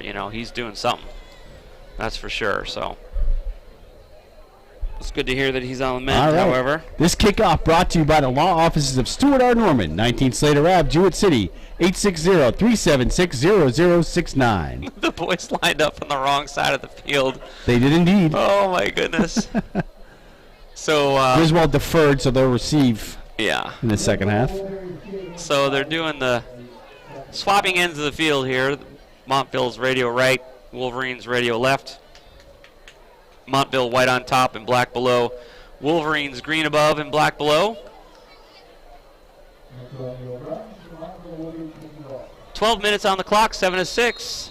1 point lead by the Wolverines here at the beginning of the third quarter. Here's the kick. Beautiful kick by the Montville Indians, cleanly caught by number 4 CJ Matson for the Wolverines, bringing the ball out to the 40-yard line. Nice run back there by CJ Matson. About 18 yards on the return there for Matson. All right, Josh, let's see. What are they going to do? Are they lining up in the split wing, or are they going to go to the shotgun right away and start chucking the ball? You know what I want? I think everyone that's listening and watching knows what we want. We're not hard guys to figure out. Throw the ball. Koziel's a great quarterback. He's got a great arm, accurate passer. Split wing. He might drop back. I'm an optimist. Here's the snap at the line of scrimmage. It's a handoff to number 35. He's looking for some blocks around the right-hand side. He gets them and looking to break the tackle, but forced out of bounds at around the 40-yard line. I believe that was Thibodeau, right? Yeah. Yes, that was Thibodeau. That was like the first carry of the game. Similar to it, he got to the outside for a nice gain there. And looking to break the That's a tackle, but 20-yard forced gain. out of bounds. And that looked like more of a horse collar than the one that was called. You could see his pads literally being yanked. Yeah. Yeah. Well, nice run there by the Wolverines at the Montville 40. Here's the snap. It's a handoff up the middle. Has some blocking. Franklin. Has some daylight. A nice run there by Anthony Franklin. Down to the 21, Josh. Woo! Another 19-yard gain. Boy, he had some great blocking. That looked like a machine right there. Richards and DeFalco there on the right side of the line, which is where he went. DeFalco. Falco. Keep doing that. Rock me Amadeus. From the line of scrimmage, it's a snap, it's a run. It's number 35 to the right-hand side of the ball. Tripped up, keeps his feet. There's a flag on the play, brought down by number 19 in the white jersey. Flag is at the 16-yard line, so let's see what we have here. Hold on Griswold. So that'll walk it back to the 26. And that'll make it 1st and 15, if I'm doing my math correctly. And also understanding where the spot is. Yep. So it'll be 1st and 15. All right, Montville moving the ball, Wolverines moving the ball down the field, but another penalty. I think that's 7 on the game. Yes, 7 penalties. From the Montville 26, Koziel and crew at the line of scrimmage. Here's the snap, fakes it off to number 1, pitches it to number 4. C.J. Matson rolling and fighting his way down to the 20-yard line. Looks like they're giving him back to the original line of scrimmage, so it'll be 2nd and 10. Matson, that was a nice spin move there as he got in the middle. That got him about 3 more yards because he was hit pretty quickly after he passed the line of scrimmage. So it was a fake to Anthony Franklin and then a handoff to C.J. Matson. 2nd and 10 here for the Wolverines. They pick up a few yards on that play. After the holding call a play or so ago, number 35 with the ball, running through the middle. Some great blocking, looking to the end zone. Touchdown, Wolverines. No flags. Chris Thibodeau runs in the end zone. Some great blocking there by the Wolverine offensive line, and then just some good running by Chris, too. Just his ankle was a little gamey after the game last week with Killingly. I tell you what, he's 110% tonight. E-Dog out there looking pretty chipper as well, as he's going to go for the extra point. 13-6. Wolverines over the Indians. Koziel down for the snap. Here's the snap, here's the place, here's the kick. E-Dog killed that ball right through the goalposts. 14-6, Wolverines on top of the Montville Indians. Michael Sims came in, and big celebration with the Griswold coaching staff there. Good job, gentlemen. We're going to take a quick break here as we reset it and give Montville a chance to see what their offense can do. 14-6. The Wolverines on top of the Indians. Don't go anywhere. You're listening to continuing live coverage of Griswold High School football right here on Wolverine Radio.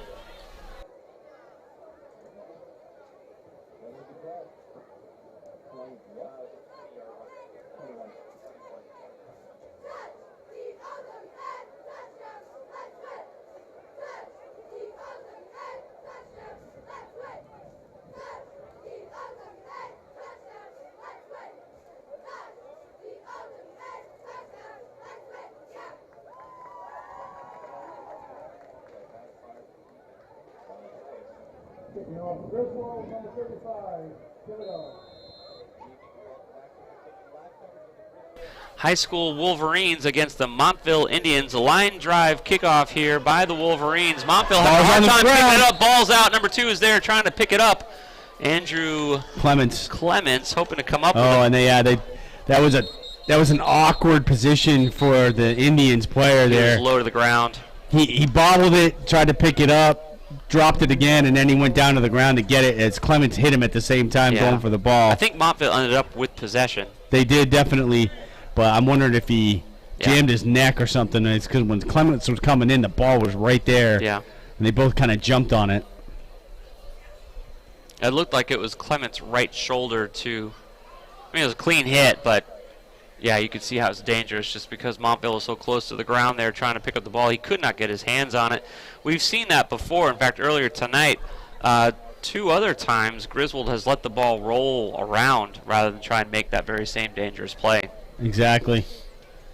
Well, hopefully he's okay and he can have some breakfast at Dean's Corner Diner tomorrow morning.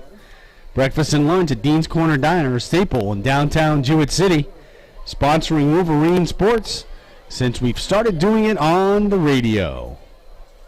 Kevin, we're going to take a moment to ship over to our sponsors. 14-6, the Wolverines on top with a 21-yard run by Chris Thibodeau. Right now it's an injury timeout with a Montville player on the ground after a kickoff return. So we'll have continuing live coverage of Griswold High School football in just a few moments right here on Wolverine Radio.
23, Frank Cook.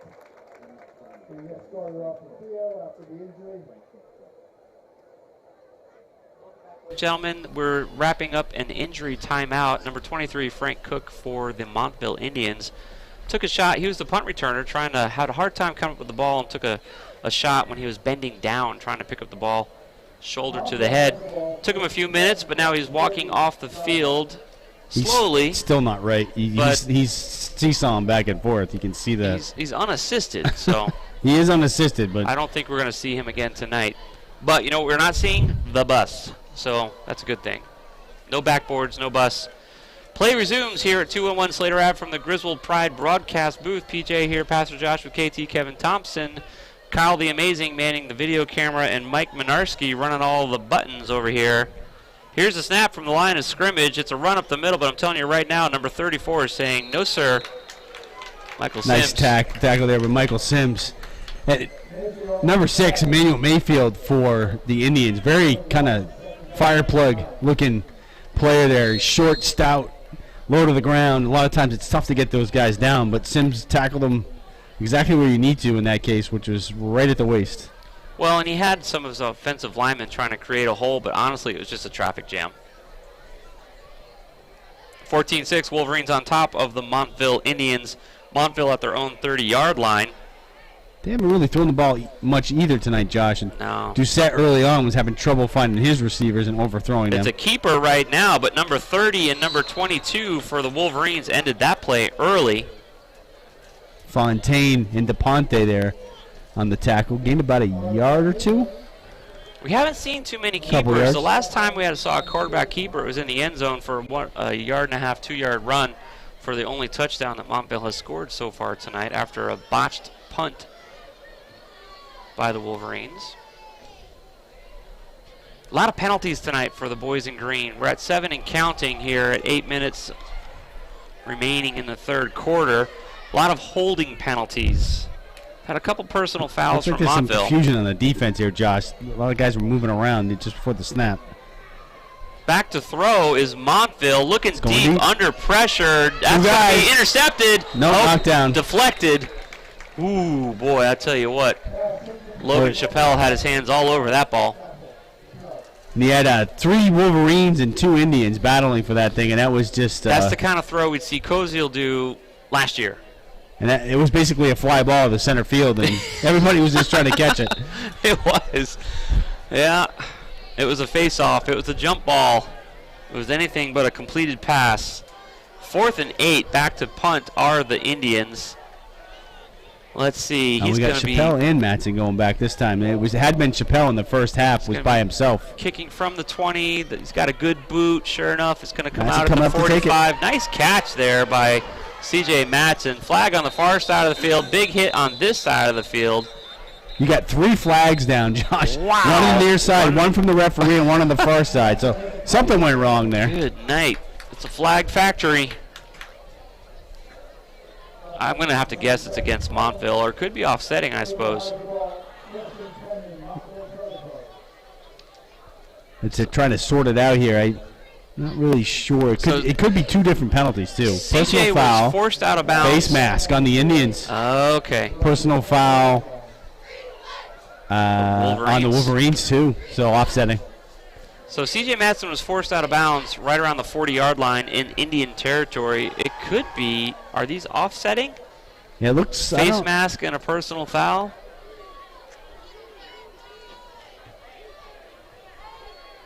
They're having a conversation. They are trying to figure out the spot based on where the fouls were. Yeah. So one flag's at the 45 of the Indians. One flag is here at the 29 for the Indians, and then you had the referee's flag in the behind the punter. Oh my goodness! It's like a fireworks show. The referee's coming over explaining to Coach Wilcox, and I'm a little baffled too, as what the personal foul was on the Wolverines, because the signal that he made, I don't recognize that from any official hand signal. So he kind of put both hands on his chest with his elbows out, and I'm like, I don't know what that is. So, personal foul, Okay, here we face go. mask. 2 face masks. Blindside Oh. hit. That's what he's calling. Offsetting They offset. penalties. So we had a face Right. mask against Montville and a blindside hit against the Wolverines. Offsetting penalties, but yet the ball is spotted at the... They're going to kick it again. Oh, they're going to kick it again. Kick it Okay. all over. Do-over. It's a do-over. It's a mulligan. Wow. All right. Well, that took 3 minutes of our lives that we're never going to get back. I think they were trying to decide when Number the... 23 is back in the game for Montville. That's awesome. That's great. Looking pretty chipper. Is that the same guy, though? Because his uniform doesn't look dirty. It was number 23, I thought. It was. Maybe they have more than one? I don't know. He just got congratulated by his teammates as he ran back out. So All right. he was the punt returner. Well, and their trainer's coming over to our sideline now, too. So Interesting. I wonder... There's a lot going on right now, but it's not a football game. It's like a convention.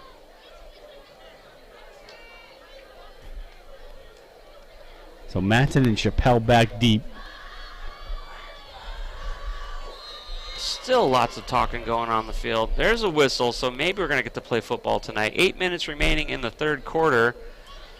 We're going to do this kickoff over again. Try to do it without so many penalties. It's another kick. It's going to land a little bit shorter than the first one. And Wolverines just going to let it roll down to their own 41-yard line. They're going to take over on downs. And number 23 was the one that downed it for them.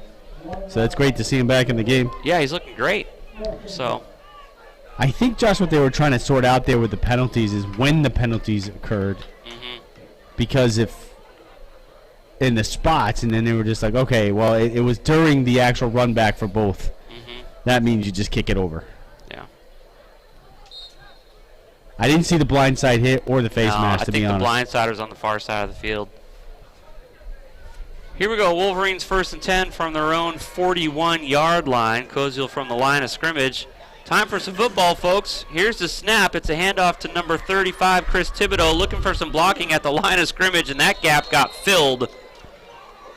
Chris got back to the line of scrimmage, but that's about it, folks. Number 74 stepped up. Number 74 has got to be 260 pounds for Montville. I'd say he's all that and then some.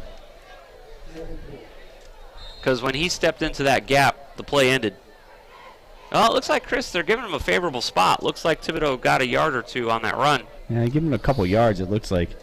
That light pole's in our way again. So. Yeah. 2nd and 8 for the Wolverines from their own 43-yard line. Hustling back to the line of scrimmage is Koziel and crew. It's a pitch back to number 4, running to the left-hand side, looking for some blocks. Doesn't get them. Play ended after a couple of yards there. Looks like they're going to give him up to the 45, Josh, so that'll be 3rd and 5. Yes, sir. Well, maybe the 46. They gave him the 46, so it's 3rd and 4. No, 3rd and 5. 7 minutes remaining in the third quarter. The Wolverines hang on to an 8-point lead. They're trying to drive the ball past midfield now to get the first down. That's going to be their objective right now. Boy, I'd love to see them just make a nice little pass somewhere. They've got options. And Montville has not shown impressive pass coverage at all tonight. It's time to test it, I think. Sure enough, back to throw is Koziel, looking to his right. Long ball, that's a jump ball. And almost intercepted by Montville. Chris is upset with himself. That was close coverage. Montville did a good job covering the ball that time. Christopher Connors with the almost pick there for the Indians. That kind of was a jump ball on that one too, Josh. Yeah, he didn't throw to the outside shoulder. Koziel got a little too much air under that throw. Yep. So it's going to give the Wolverines a chance to punt the ball here into Montville territory. 6 minutes remaining, 6.5 minutes remaining in the third quarter. 14-6, the boys hang on to a lead. Back to kick is Koziel. Nice, beautiful kick at the 10. Oh, the kid picked it up at the 6-yard 5. line, and the kid picked it up. He's running back. He's got some room. Surprised the Wolverines. Wolverines are going to end that play at the 24-yard line. Three flags. 3 flags on the play. Looks like number 5 was the one. Chappelle, Logan Chappelle made the big stop there. We did Who's not. the run back there? It was Dominic Emmons. One of the running backs for the Indians. He liked that bounce, and he decided I guarantee to go you the for coaches it. were saying no, no, no when he picked up the ball, and then were saying yes, yes, yes as he kept running. Yeah, it caught everybody by surprise, most importantly the Wolverine defense. But now we've got what is this one? So more penalties on the field. it looks like they're going to walk it off against the Wolverines. It does. 'Cause that's the way they're facing, but we still don't have a call, an official call from the referee. I wonder, I heard very loud noise when he was hit. I wonder if it was a helmet to helmet. I don't know. It's been really refreshing. Up until tonight, the Wolverines have been playing relatively penalty-free football.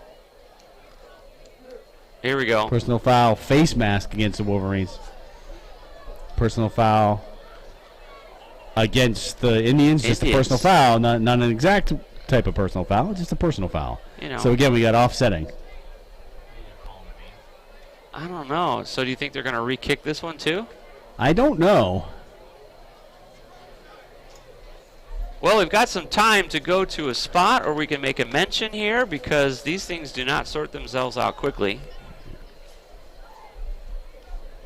We're going to take a quick break. You're listening to continuing live coverage of Griswold High School football right here on Wolverine Radio.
Welcome back, Wolverine fans. 14-6, the Wolverines on top of the Indians. Second time tonight, we're going to re-kick a kickoff here because of offsetting penalties. So that was penalty number 8 against Griswold. The interesting thing about those penalties is the Indians player was ejected. We don't know who it was, though, because we didn't get the number. All we saw was that player's been ejected, the ejection sign from the referee.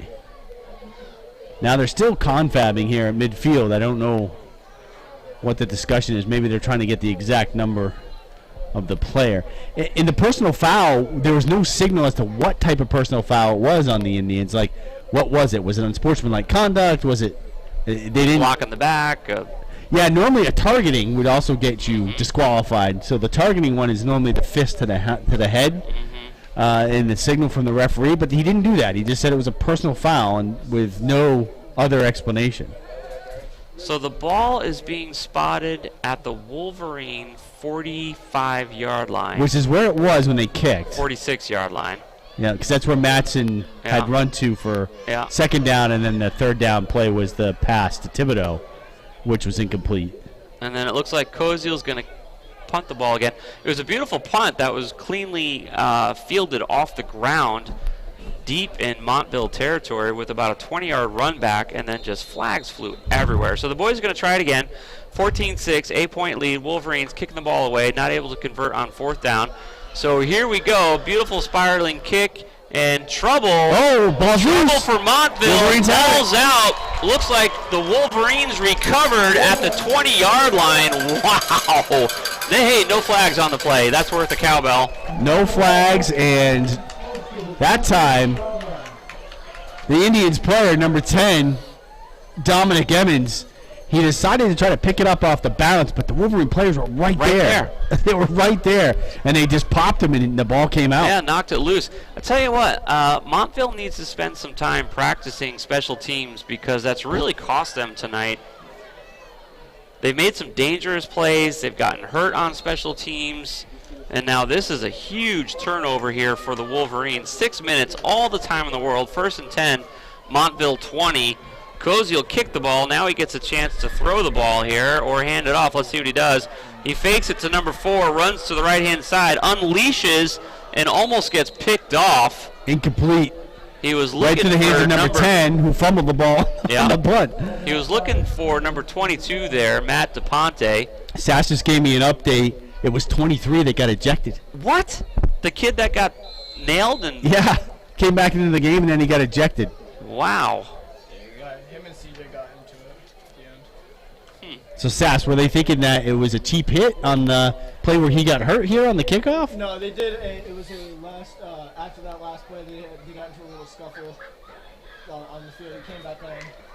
It's a handoff to the right-hand side of the ball with some room to run, some beautiful blocking. It's Anthony Franklin finally brought down Close to the first inside down, the Montville 10-yard line. He got it. First down, Boy, first and goal. That's a second nice run for Anthony tonight up the middle. He's not a big kid, but he's quick. You know what we've seen tonight? A lot more of him and Thibodeau than we have in the first couple well, games. They're a dynamic duo. I've been saying that for years. We played so much in the park. Sass remembers that. Very talented athletes, and we've been waiting for this day. As sophomores now, they're getting a lot of time, which is fantastic. It's a handoff to the right-hand side. Thibodeau cutting it up the mid lane. Brought down by number 19. They're calling it a touchdown. That's his second touchdown of the night for Chris Thibodeau. It was a run play up the middle. Montville was able to stop the play, but not before Thibodeau crossed the line. 20-6 for the Wolverines after a botched punt return. Very talented athlete by the Montville Indians. Thibodeau's second touchdown of the night. First touchdown was Koziel to DePonte on a pass. So that was an excellent, as we're watching here on the replay, Kyle set that up for us. It's nice blocking on the right-hand side of the line again with Richards and Falco. Long snap and the set. E-Dog crushes the ball again tonight. And 3 tries and 3 points for E-Dog. 5:27 remaining in the third quarter. 21-6 Wolverines on top of the Montville Indians. Thanks for that replay of the touchdown there, Kyle. He's doing a great job at the other end of the press box. Here it is again. If you're watching on YouTube, what you'll see here is Thibodeau comes from the left all the way around to the right and just puts his shoulder down and is just not going to be denied and gets into the end zone. That was nice. It's a beautiful play there by the Wolverines. All right, coming back out for the kickoff here. That's an interesting night for number 23, Cook, for the Indians. Gets hurt on the kickoff. We thought he was going to comes back on, and everybody's like high-fiving him. Yeah, all right, you're all right. And then he gets thrown out in the very next play. We thought he was going to be riding the back brace right to the far side of the field because he was not moving there for quite some time. It was a little scary. Now, my best recollection is CIAC rules say that if you get ejected from this game, you're also out the next game. What? Yes. Because that happened to Yetton last year on that crackback block that he had. That's right. All right, back for the kick is Chris Thibodeau, who just scored his second touchdown of the evening. It's an onside kick. Rolls past the Montville Indians and right out of bounds. And so they had a shot there, Josh. Just another couple feet, and green jersey would have been on that ball. Yeah. So special teams struggling tonight for the Montville Indians. 21-6 Wolverines here. The defense is going to have a chance. It's favorable field position for the Wolverine defense as the ball is in Montville territory. It looks like it's going to be spotted right around the 45-yard line. This has been a tough game for the officials, too, because there's been lots of penalties. At least 15 penalties between both teams. Yeah. Last year, I remember a game, I think we had 28 total penalties. What team was that we played? It was here. It was just a terrible game. There were like 28 total penalties. Well, we got two scrappy teams here tonight. I mean, the Wolverines always play scrappy.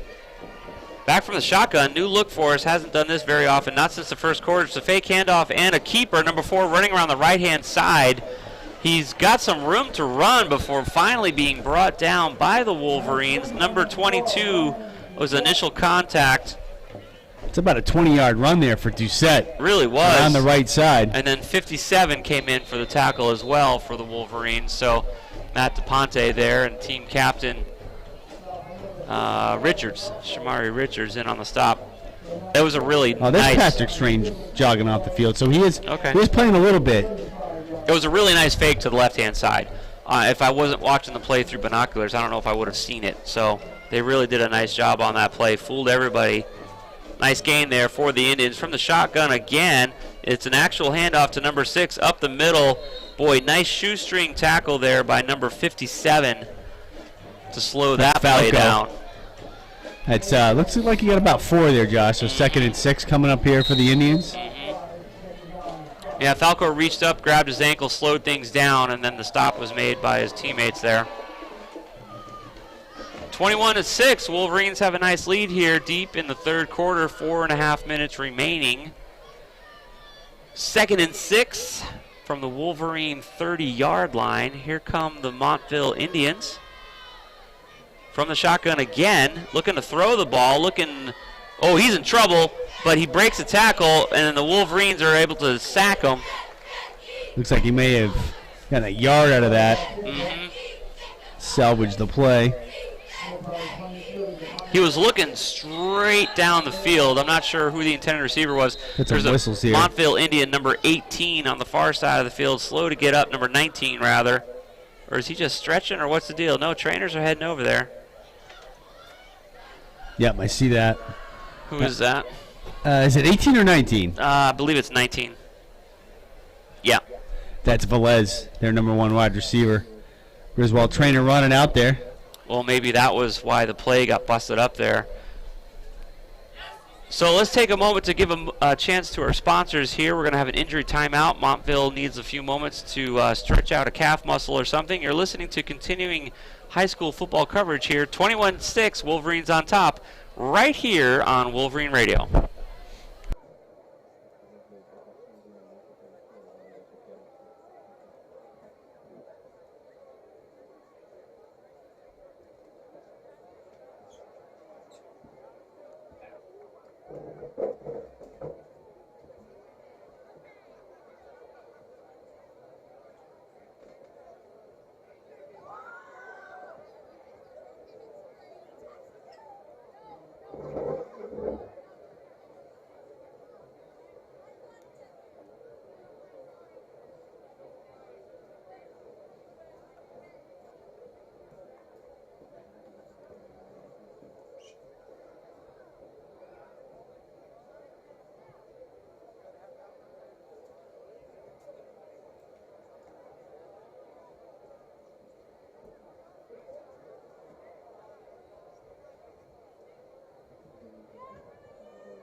Wolverine fans, 21-6, our boys are on top of the Indians here at 211 Slater Ave, broadcasting live.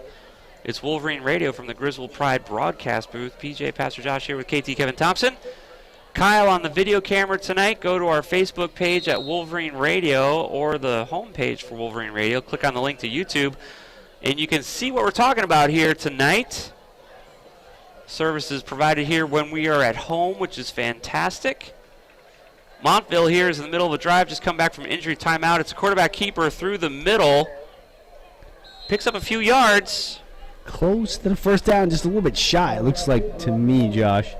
So I bring up 4th and short. Initial contact on that play provided by Shamari Richards.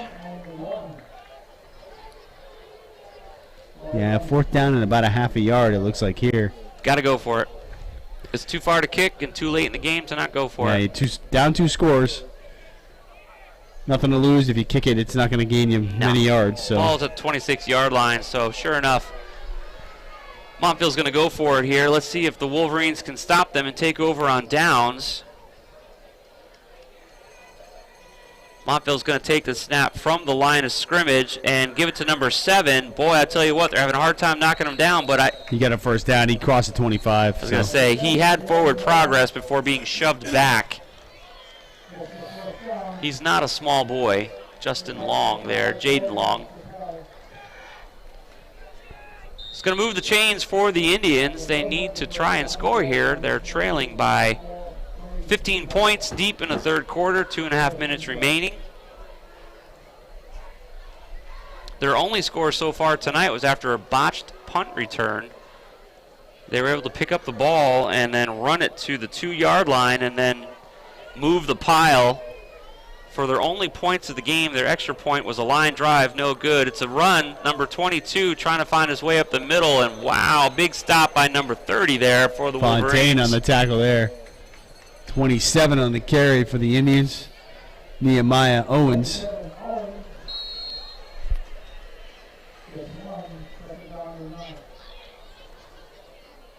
Second and 9 here, Josh.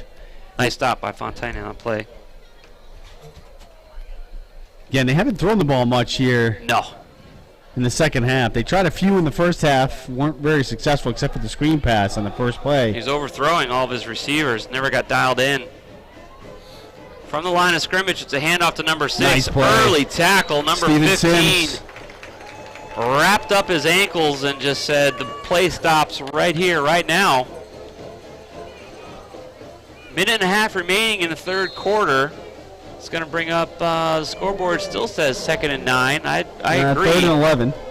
Oh, there we go. Third. Oh, is it really? Yeah, he lost a couple yards on that one. Scoreboard's struggling tonight, buddy. Now it says 3rd and 11. All right, see what they do here. They have 2 receivers to the left, 1 to the right in the shotgun. Well, play whistle dead. There's flag in the backfield. That's going to be on the Wolverines. Delay a game on the Indians. Not the Wolverines. All right. So the official that's actually the farthest to our left in the backfield for the Wolverines is the one that keeps the play clock. So if his little buzzer goes off, that means the play clock ran out. From the shotgun, looking to throw under pressure, looking to go deep into the end zone, overthrew his receiver. Nothing there for the Indians. Boy, I tell you what, Steve Gravino's done a nice job at the field this week. Last week it was hard because it was so wet. He had to keep it long, and you couldn't see the lines, and the ball was slipping all over the place because the grass was so wet. This week we're starting to see more of that traditional look with some wear spots showing, but the boys have good traction, no injuries because of people slipping tonight. The lines are nice and crisp. I guess we've got the fall look going, even though we're still technically... It feels like fall. It's going to feel like fall this winter. Yeah. This weekend. Going for it here in fourth down, Josh. 16, going for it. Back to throw is number 4 for Montville. It's a lazy pass and caught out of bounds by the Wolverines. No, intercepted. It was intercepted. By Chappelle. Boy, he caught that and then was able to get his feet down before running out of bounds. So interception for the Wolverines. They're going to take over on downs from their own, let's see. 18, I think? Yeah, 17 and change, 18. 18. Yeah, it's kind of funny because Chappelle, nice that he intercepted it, but it would have been better just to knock it down because he actually cost him about 15 yards. Yeah. He may not have been aware he was so close to the sideline when he caught it. 38 seconds remaining in the quarter before we turn the field around. Get one more play off here, it looks like. Koziel from the line of scrimmage. It's a handoff to a dead play. Chris Thibodeau trying to run up the middle, no blocking, so. Lost a couple on that one, maybe 3. It almost looked like they were talking at the line before the snap, trying to figure something out. But whatever it was, it did not work out. So 20 seconds remaining on the clock as the clock continues to tick. Let's see if they're going to try and get one more play or just let the clock run down. I think they're going to let it run out. They're going to let it run, so we're going to turn the field around. So we've got a minute or two here for a break. 21-6, it's the Wolverines on top of the Indians. Beautiful night for football here. Don't go anywhere as we're going to have the fourth quarter in just another minute or two. You're listening to continuing live high school football coverage right here on Wolverine Radio.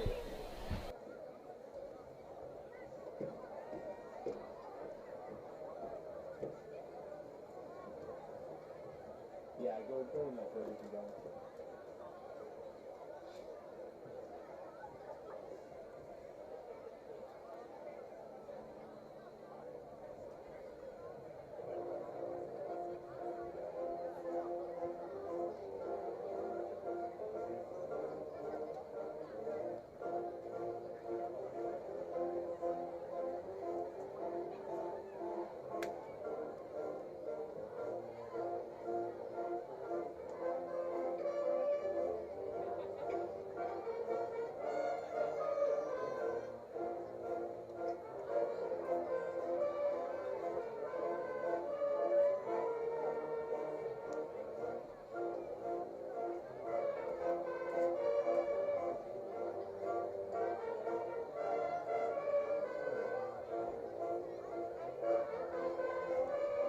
For the fourth quarter, it's the Wolverines on top of the Indians, 21-6 right here at home. Broadcasting live from the Griswold Pride broadcast booth, it's PJ Pastor Josh with KT Kevin Thompson, Mike Minarski, our producer, and Kyle the Amazing providing video coverage here of tonight's game. You can find us on YouTube. You can find us on Wolverine Radio. Wolverines running the ball up the middle, getting a couple of yards on this opening play of the fourth quarter. Nice job by the men in green. It's about a 6-yard gain there, Josh, for Franklin, I believe, on that Another carry. run play up the middle by Anthony Franklin. Big night for Anthony. So they lost a couple on the first down, gained a few of them back there. Looks like it's about 3rd and 6.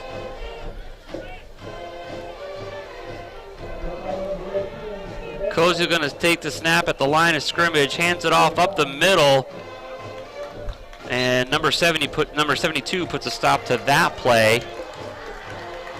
Right about the line of scrimmage. Not much of a gain, maybe a yard or so. Yeah, they're going to punt it away here. It's bringing up 4th and a little bit too much for the Wolverines, about 4 yards or so. Back to punt is Koziel.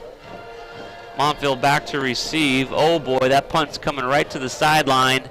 Never even landed in bounds. So Montville's going to get the ball in some pretty good field position. It's going to be spotted right around the 30 or 35 yard line for Montville when they get a chance to take over on downs. 21-6. Wolverines on top of the Montville Indians.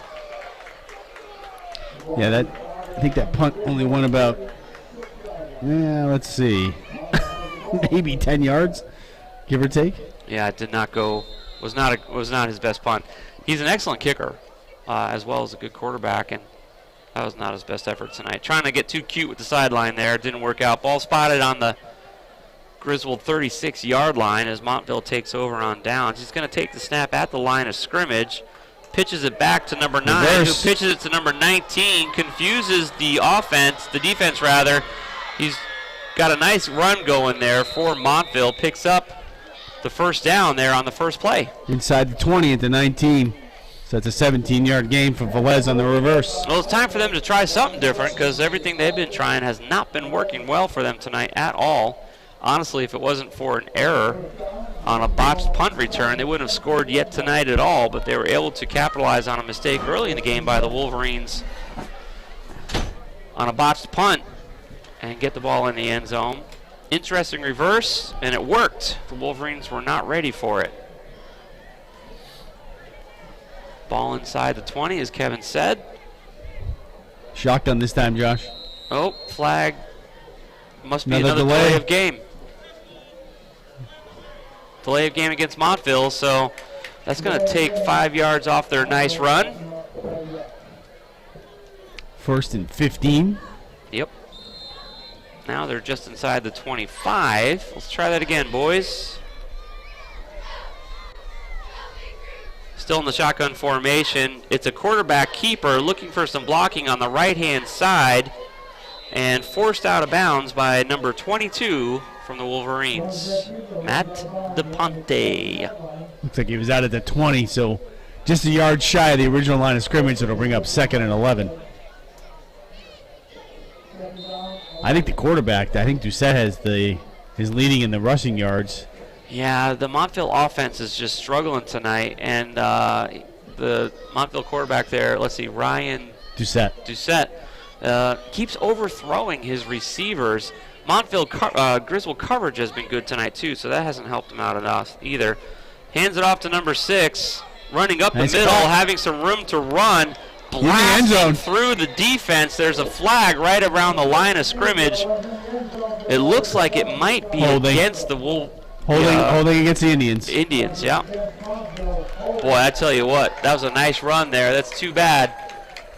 Number 6, Emmanuel Mayfield, blasted his way through the Wolverine defense and got into the end zone, but it's not going to be a touchdown.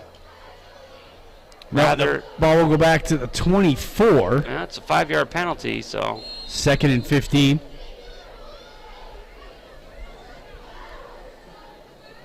Montville back at the Wolverine 24-yard line now, 2nd and 15.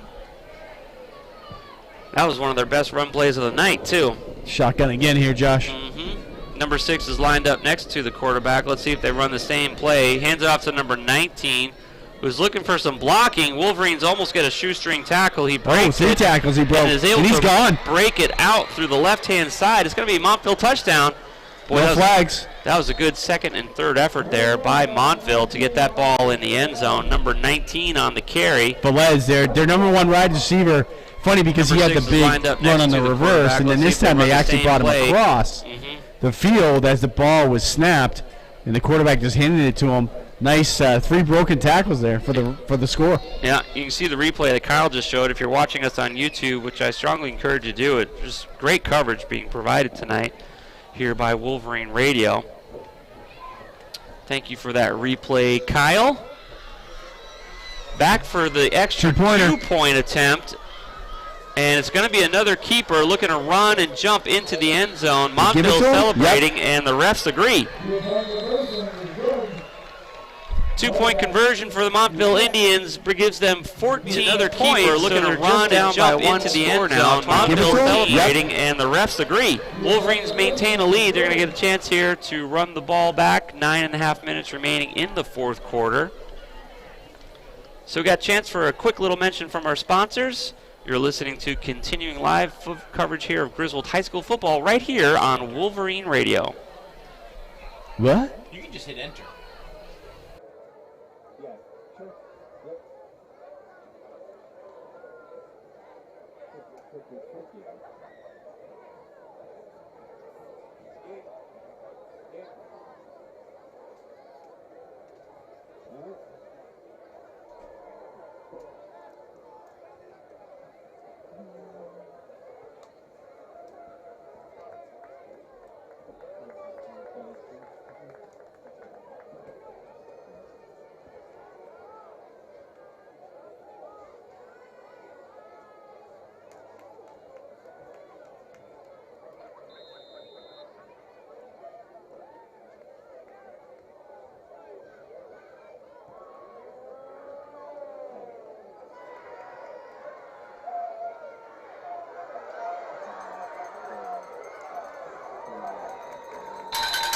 Welcome back, Griswold fans. We're continuing live coverage of tonight's competition between the Wolverines and the Montville Indians.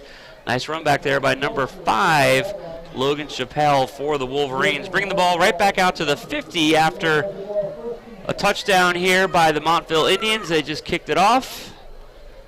Run back to the 50-yard line by Chappelle. Here's the replay of that play. Some good blocking there on the return. Got about 20 yards on that. They need this.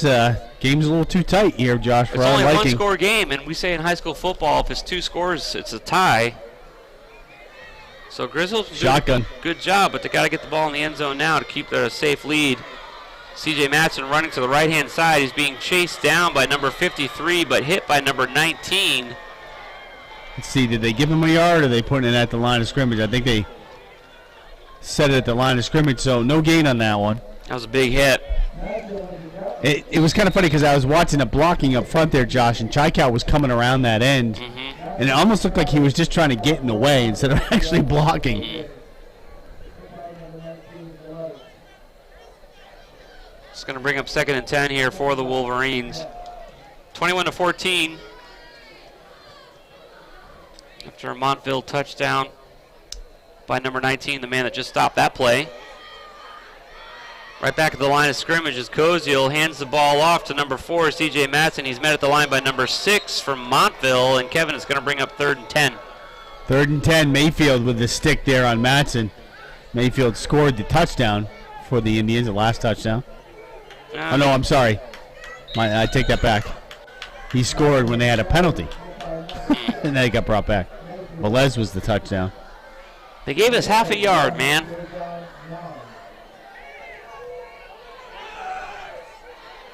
Koziel back from the shotgun, looking to throw to his left. Doesn't see anything. He's in trouble. He's hurrying out of the pocket. 72 on the chase, rounding the corner on the left-hand side. Gets a block, and he's got some room to run before being forced out of bounds by number 10. First down, Wolverines. No flags. He's in trouble. He's hurrying out of the pocket. 72 on the chase. Koziel there. See, that's what we're saying at halftime is that this is a young man who before he would have thrown the ball into heavy traffic and it would have been incompleted pass, bringing up 4th and 10, we would have punted. But instead, he saw that his guys were all covered up, and he decides to hang on to the ball. What a nice effort there by Koziel. Officials timeout here. They're taking a look at somebody. Oh, they're making the Indians substitute 85 running off the field. I don't know why. Sometimes if you have a hangnail and get some blood on your jersey, the refs will send you out just to get looked at. Looks like he just needs a drink of water. Number 85 looks fine for Montville. He's going back to get some water. Power I formation here, Josh. Hey, First I time like I've seen it. that tonight. I like it. From the line of scrimmage, new formation. Anthony Franklin gets the handoff, tripped up, and then he rolls forward for a couple. Looks like he got about 4 they're going to give him on that one. Anthony's been having a big game tonight. What's interesting is they're using him to run, taking advantage of his speed up the middle. But he's been getting some good blocks. He's had some very nice runs tonight. That one for 3 or 4 yards. 2nd and 6. Again in the I formation from the line of scrimmage. Pitches it back to number 4. Matson going around the left-hand side looking for some blocks. Initial contact made by number 21 for Montville. I think they're giving him the first down, Josh, based on where the official's standing. Yeah. Yep, the first down. Sure enough, he's motioning for the chains to move. Number 21 on Montville, Christopher Connors. Yeah, they gave him to the 15 on that carry. Koziel coming to the sideline to get the play. So the boys able to drive the ball, let's see, 10, 20, 25 yards, 35 yards down the field. 6.5 minutes remaining in the 4th quarter, 21-14. And somebody called a timeout. Griswold. So we'll be back here in 60 seconds. Don't go anywhere to find the conclusion of tonight's competition. 21-14, Griswold on top. You're listening to continuing coverage of Griswold High School football right here on Wolverine Radio. Text you.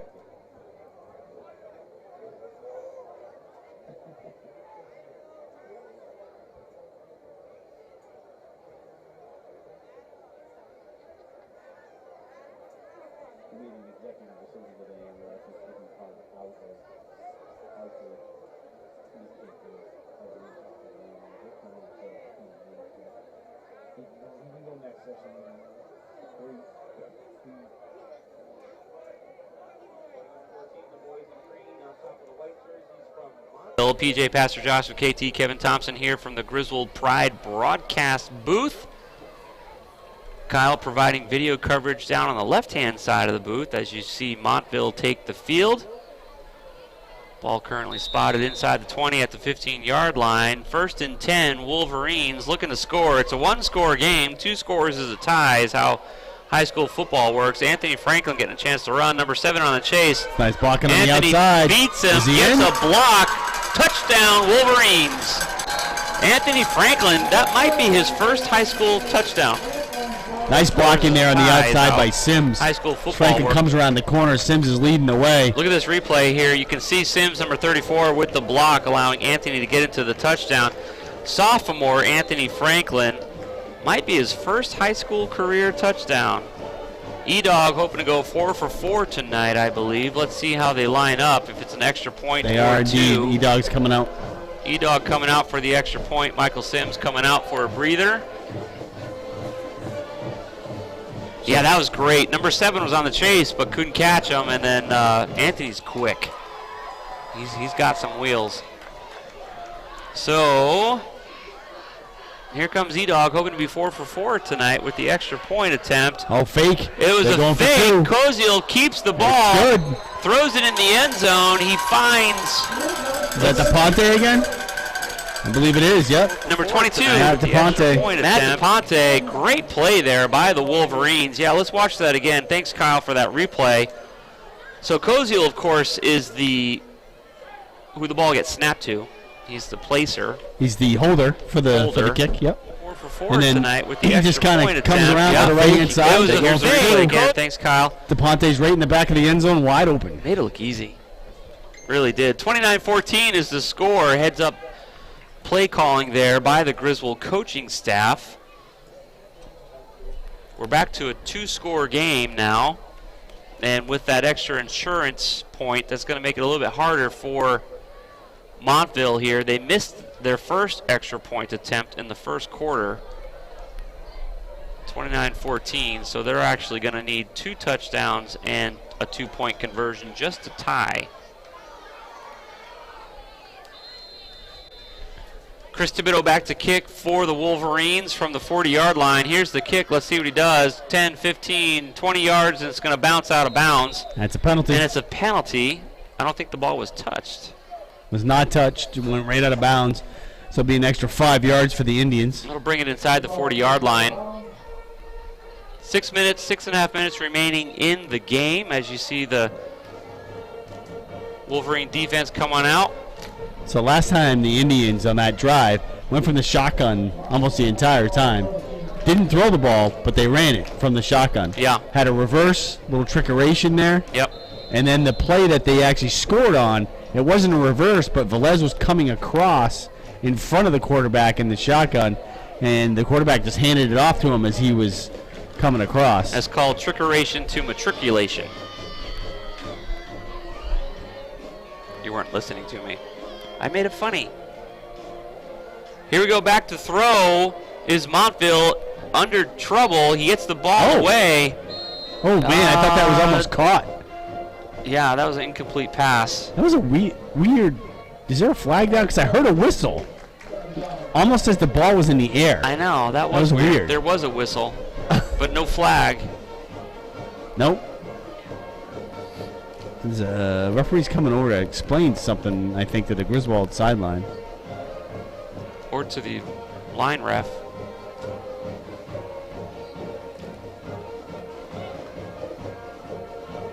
Yeah, they're talking. Now he's coming over to the coach. Yeah, he's talking to Coach Wilcox now. So something was weird there.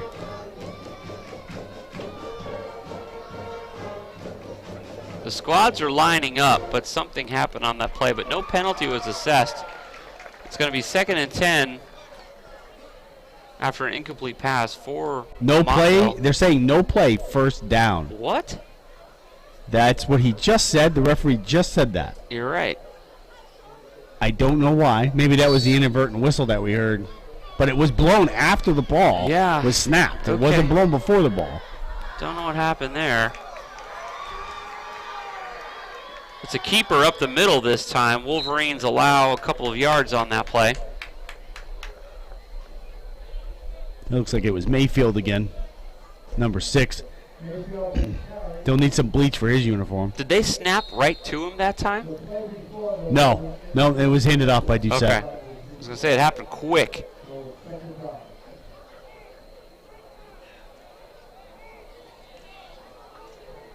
(29-14). Montville here hoping to put the ball in the end zone here as the fourth quarter ticks away. Back to throw is Montville, looking deep down the middle, has a man, overthrows him every time. 5 yards overthrowing him. He was looking for number 84. There's a real feel when you're playing quarterback. You have to have touch on the ball. I mean, when you look at the best quarterbacks at any level, they throw the ball where it's supposed to be when the receiver gets there before they get there, so that when they turn around, the ball's right there. In this case, when you're going deep like that, he's got to put a little more air under it so his receiver can run under it and catch it. Yeah. He's just overthrowing them. Yeah. They were open, and he was open. That receiver was open. That was 6 if he caught it. Yep. Bringing up 3rd and 7 here for the Montville Indians from the 46-yard line on their own side of midfield. From the shotgun again, we're going to try to air the ball out to the left-hand side this time. Is that intercepted? No good. Incomplete pass. Defended by number 2 there. Indians receivers down. Andrew Clements was trying to get the interception, but Montville player, the intended receiver, slow to get up. He is... Looks like his left arm, shoulder. Running off to the side there for a little look from the crew. Trainer's chasing behind.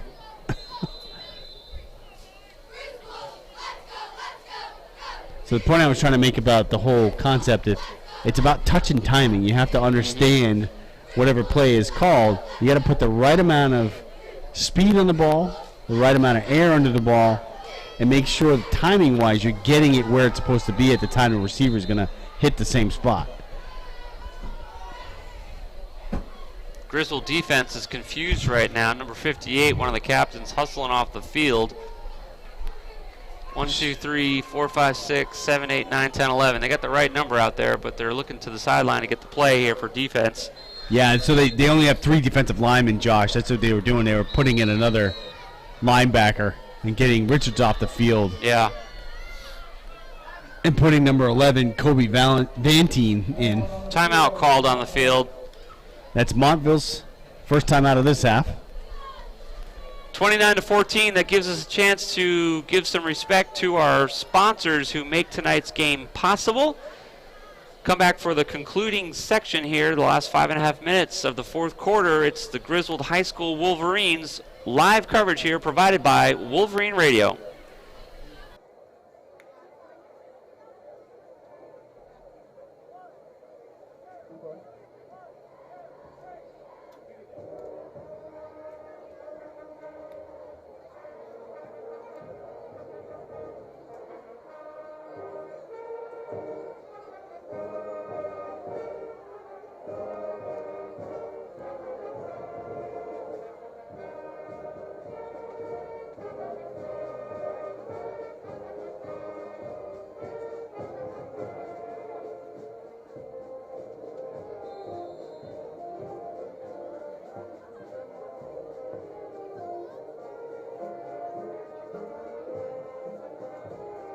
Down to Montville.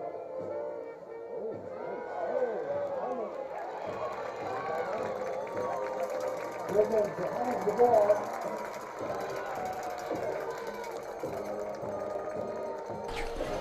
Well, the lackluster Montville offense just received another stroke of bad luck for them as they had a nice completed pass to the right-hand side, a short screen, struggling to get past midfield, and the ball was dropped and recovered by the Wolverines. So the Wolverines are going to take over on downs with 5.5 minutes remaining in the fourth quarter. 29-14 is the Wolverine lead. Ball remains at the 45-yard line. If you're watching on YouTube, you can see the last 3 minutes of play have been perfectly obstructed by the pole. Exactly. We seem to so be this fumble recovery is brought to you by Goodwin Family Dentistry, 25 East Main Street, Jewett City, 860-376-4483. Modern dentistry, old-fashioned values. Handoff to number 35, looking for some blocks, running to the right-hand side of the ball. He drops the ball, ball's out. Let's see if they recover it. I think Griswold got back on top of it. See how they unpile. Yeah, they're not saying the other way, so they do have it. Yeah, Thibodeau dropped the ball, but was able to hang on to it when he went to the ground. Picked up a couple yards for the Wolverines. The green machine keeps it. Thankfully, we're out of the shadow of the pole now, so you can actually see the line of scrimmage. Yeah, Kyle was talking about earlier that he's going to try to put cameras at each end of the stands so you can get the angle into the center of the field without the pole being there. 2nd and 5 for the Wolverines. It's a run up the middle. Number 4, C.J. Matson getting a nice few blocks at the line down. of scrimmage. First down, Wolverines. Clock continuing to tick. Now this is the time when you want to be in the split wing and just pound the ball because you're up by 2 scores. Yeah. Time is on your side. Montville took 1 timeout during that last possession for themselves, so they only have 2 left. Yep. Yeah, the boys not spending a lot of time in the huddle. My guess is that's exactly the plan. Kind of just taking his time. So what you'll see in this case. Same play. 35 up the middle. Wow, with some room to run before shoestring tackle by number 6 to slow the play down. Looks like another first down. But Chris got the blocks he needed that time for a nice gain to convert a first down. What you'll see here, Josh, when you're watching, and you're watching on TV, on YouTube here, what you'll see is that once the official in the back of the defense puts his hand up at 5 seconds to go on the play clock, that's when Kozio will snap it. Sure. Yeah. He's waiting. Kozio will wait to see him do that, and then he snaps it. Yeah. Good heads-up play calling there. C.J. Matson with a gain of a yard or so on that run. As the Wolverines go into time management.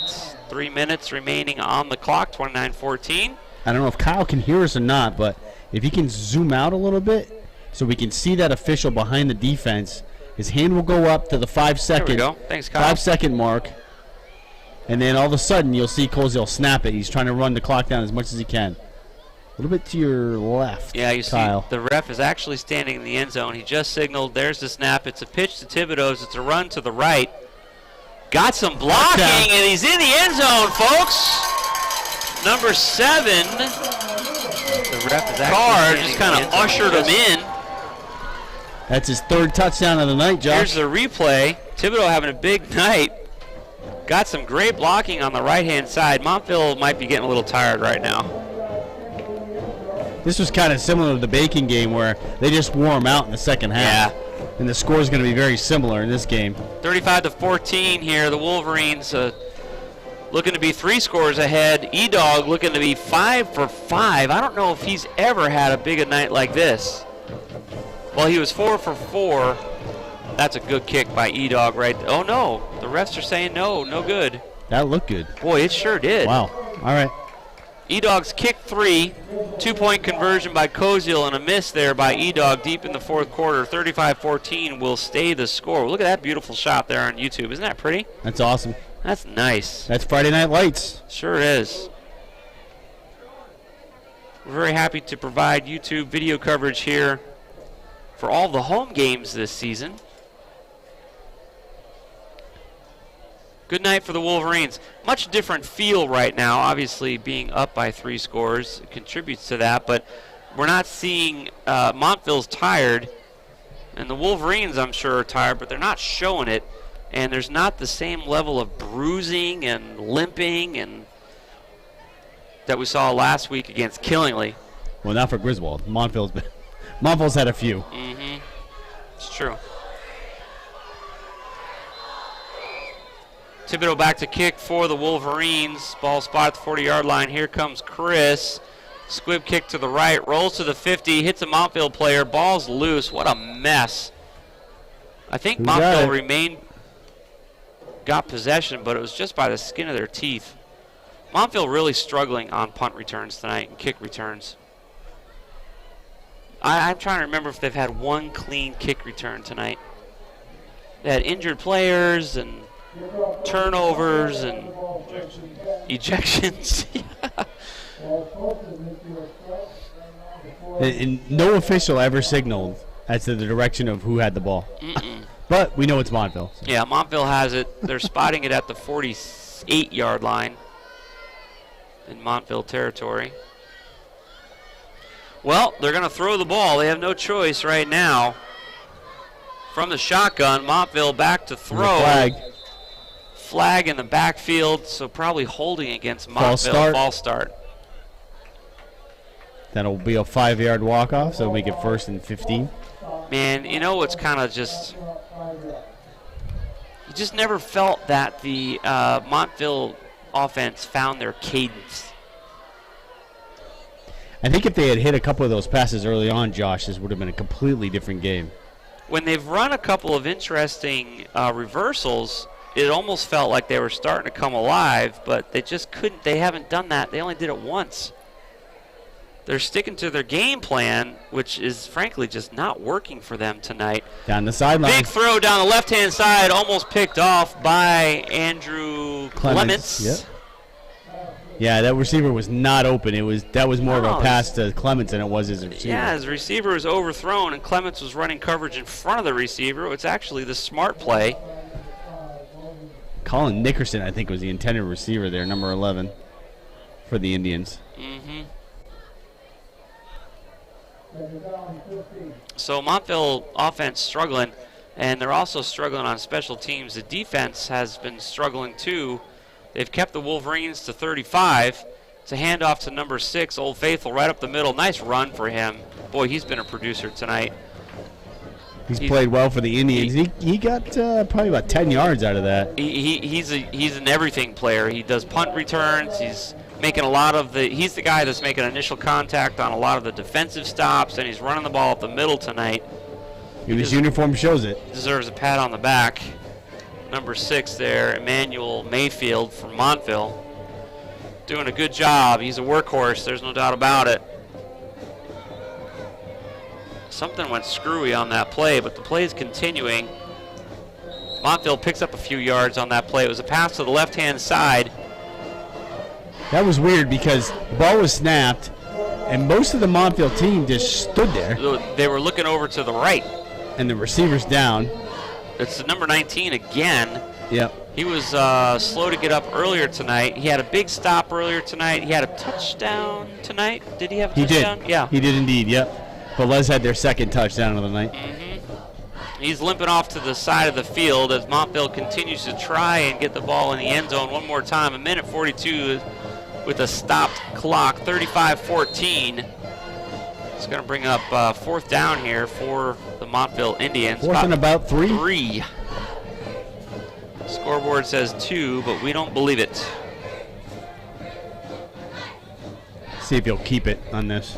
Yeah, we've done a lot of keepers, and sure enough, boy, good call there, Kevin. Number 22 with the initial contact. First down. There are no flags. First down. Matt DePonte with the initial contact there, quarterback keeper, which has been productive for them tonight as well. Late flag. Oh! Montville's going to get zapped. Let's see what that was all about. Somebody sassed the ref long after that play was over, and I saw it, and the ref just immediately pulled his flag. We could probably get a replay of that penalty. Unsportsmanlike conduct on Montville. Yeah. Let's see. The flag's already down, I think, there. Yeah. I think it was number, it's hard to say. Whoever it was. Boy, it was immediate. Needs the old bar of soap, I think. Yep. Needs to run a few extra laps because that was the last thing this team needed now. I think both teams now are tied with 8 penalties. It's going to bring it back to the Montville 45. A little over a minute remaining in the game. Montville does have all 3 timeouts, I believe. That's pointless. It'd be nice to see them close the gap here a little bit so they have something to talk about, but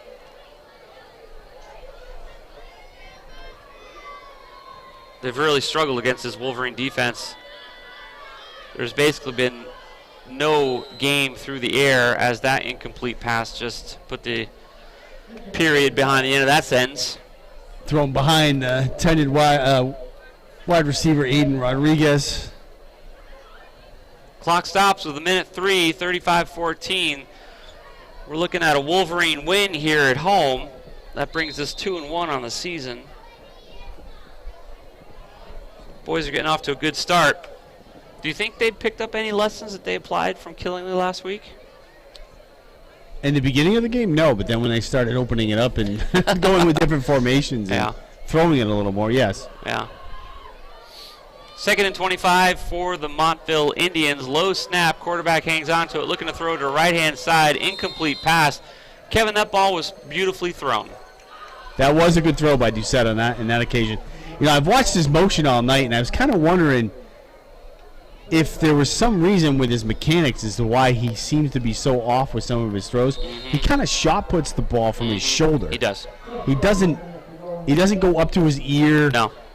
Like you teach quarterbacks to do, and then kind of whip it from there. He pushes it from his shoulder more or less. Takes a lot of strength to throw it that way, but it's not working out well for him. That pass was the best pass he's thrown all night. It should have been received by number 21, but no love there. 3rd and 10. Montville with a run up the middle. Got some room to run before the Wolverines were able to stop it about a yard short of the first down. He will be just shy. I'm sure no reason not to go for it now, right? 4 seconds remaining in the game if they even get a playoff. 40 seconds remaining in the game, sorry. I read that wrong, too. I was like, what? So the one thing about the throws there, the one that 21 missed, you tell kids, if it's above your waist, it's your thumbs together. You almost kind of make a triangle with your hands so you're catching the point of the ball. And below your waist, your pinkies are together. Last play of the game. Last play of the game. From the shotgun, Montville looking to do something magical here. Rolling to his left, throwing to his left. Ball is caught by number 21 and then forced out of bounds by number 4, C.J. Matson. 8 seconds remaining on the clock. It's going to move the chains. Christopher Connors on that reception. So it was not the last play of the game. Nope, too little too late for the Montville Indians, though. They'll get one more snap here. First time tonight that they were able to complete a pass for significant yards. Second time, actually. The screen pass at the very first play of the game, but it didn't get anything. You're right. they received no yardage on that one. We thought this was going to be a throwing game for them, too, based off of that. But, boy, were we mistaken about that. I mean, they tried to throw, but it didn't work out. Lots of pressure. Number 11, shoestringing and tackling the quarterback. Wow. That'll do it. Colby Van Teen ends the game on behalf of the Griswold Wolverines. A victory here at home, 35-14, as the Wolverines did a nice job here against the Montville Indians. Kevin, we said tonight, and we'll talk more about it with our post-game coverage, but just a quick summary, Montville offense really struggling. Defense did a halfway decent job, kept the Wolverines to 35 points. Some nice runs up the middle by Anthony Franklin, as well as Chris Thibodeau in the end zone a couple of times tonight. As the boys congratulate themselves on the field and say, thanks, good game. Cheerleaders zing their pom-poms into the air. 35-14, it's a victory here at home. We're going to take a quick break, come back with concluding coverage from tonight's competition of a Wolverine victory, bringing us to 2-1 so far early in this football season. We'll be right back to wrap things up. You're listening to Wolverine Radio.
Fun part, right? Packing it all up? Yep.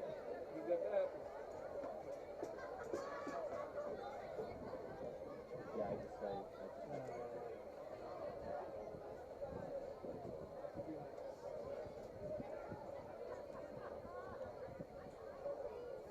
Welcome back, folks, to our complete coverage of tonight's competition between the Wolverines and the Montville Indians. 35-14 victory here at home over the Montville Indians. Kevin KT Thompson, what did you see tonight that's worthy talking about here as we wrap up our coverage for tonight's broadcast?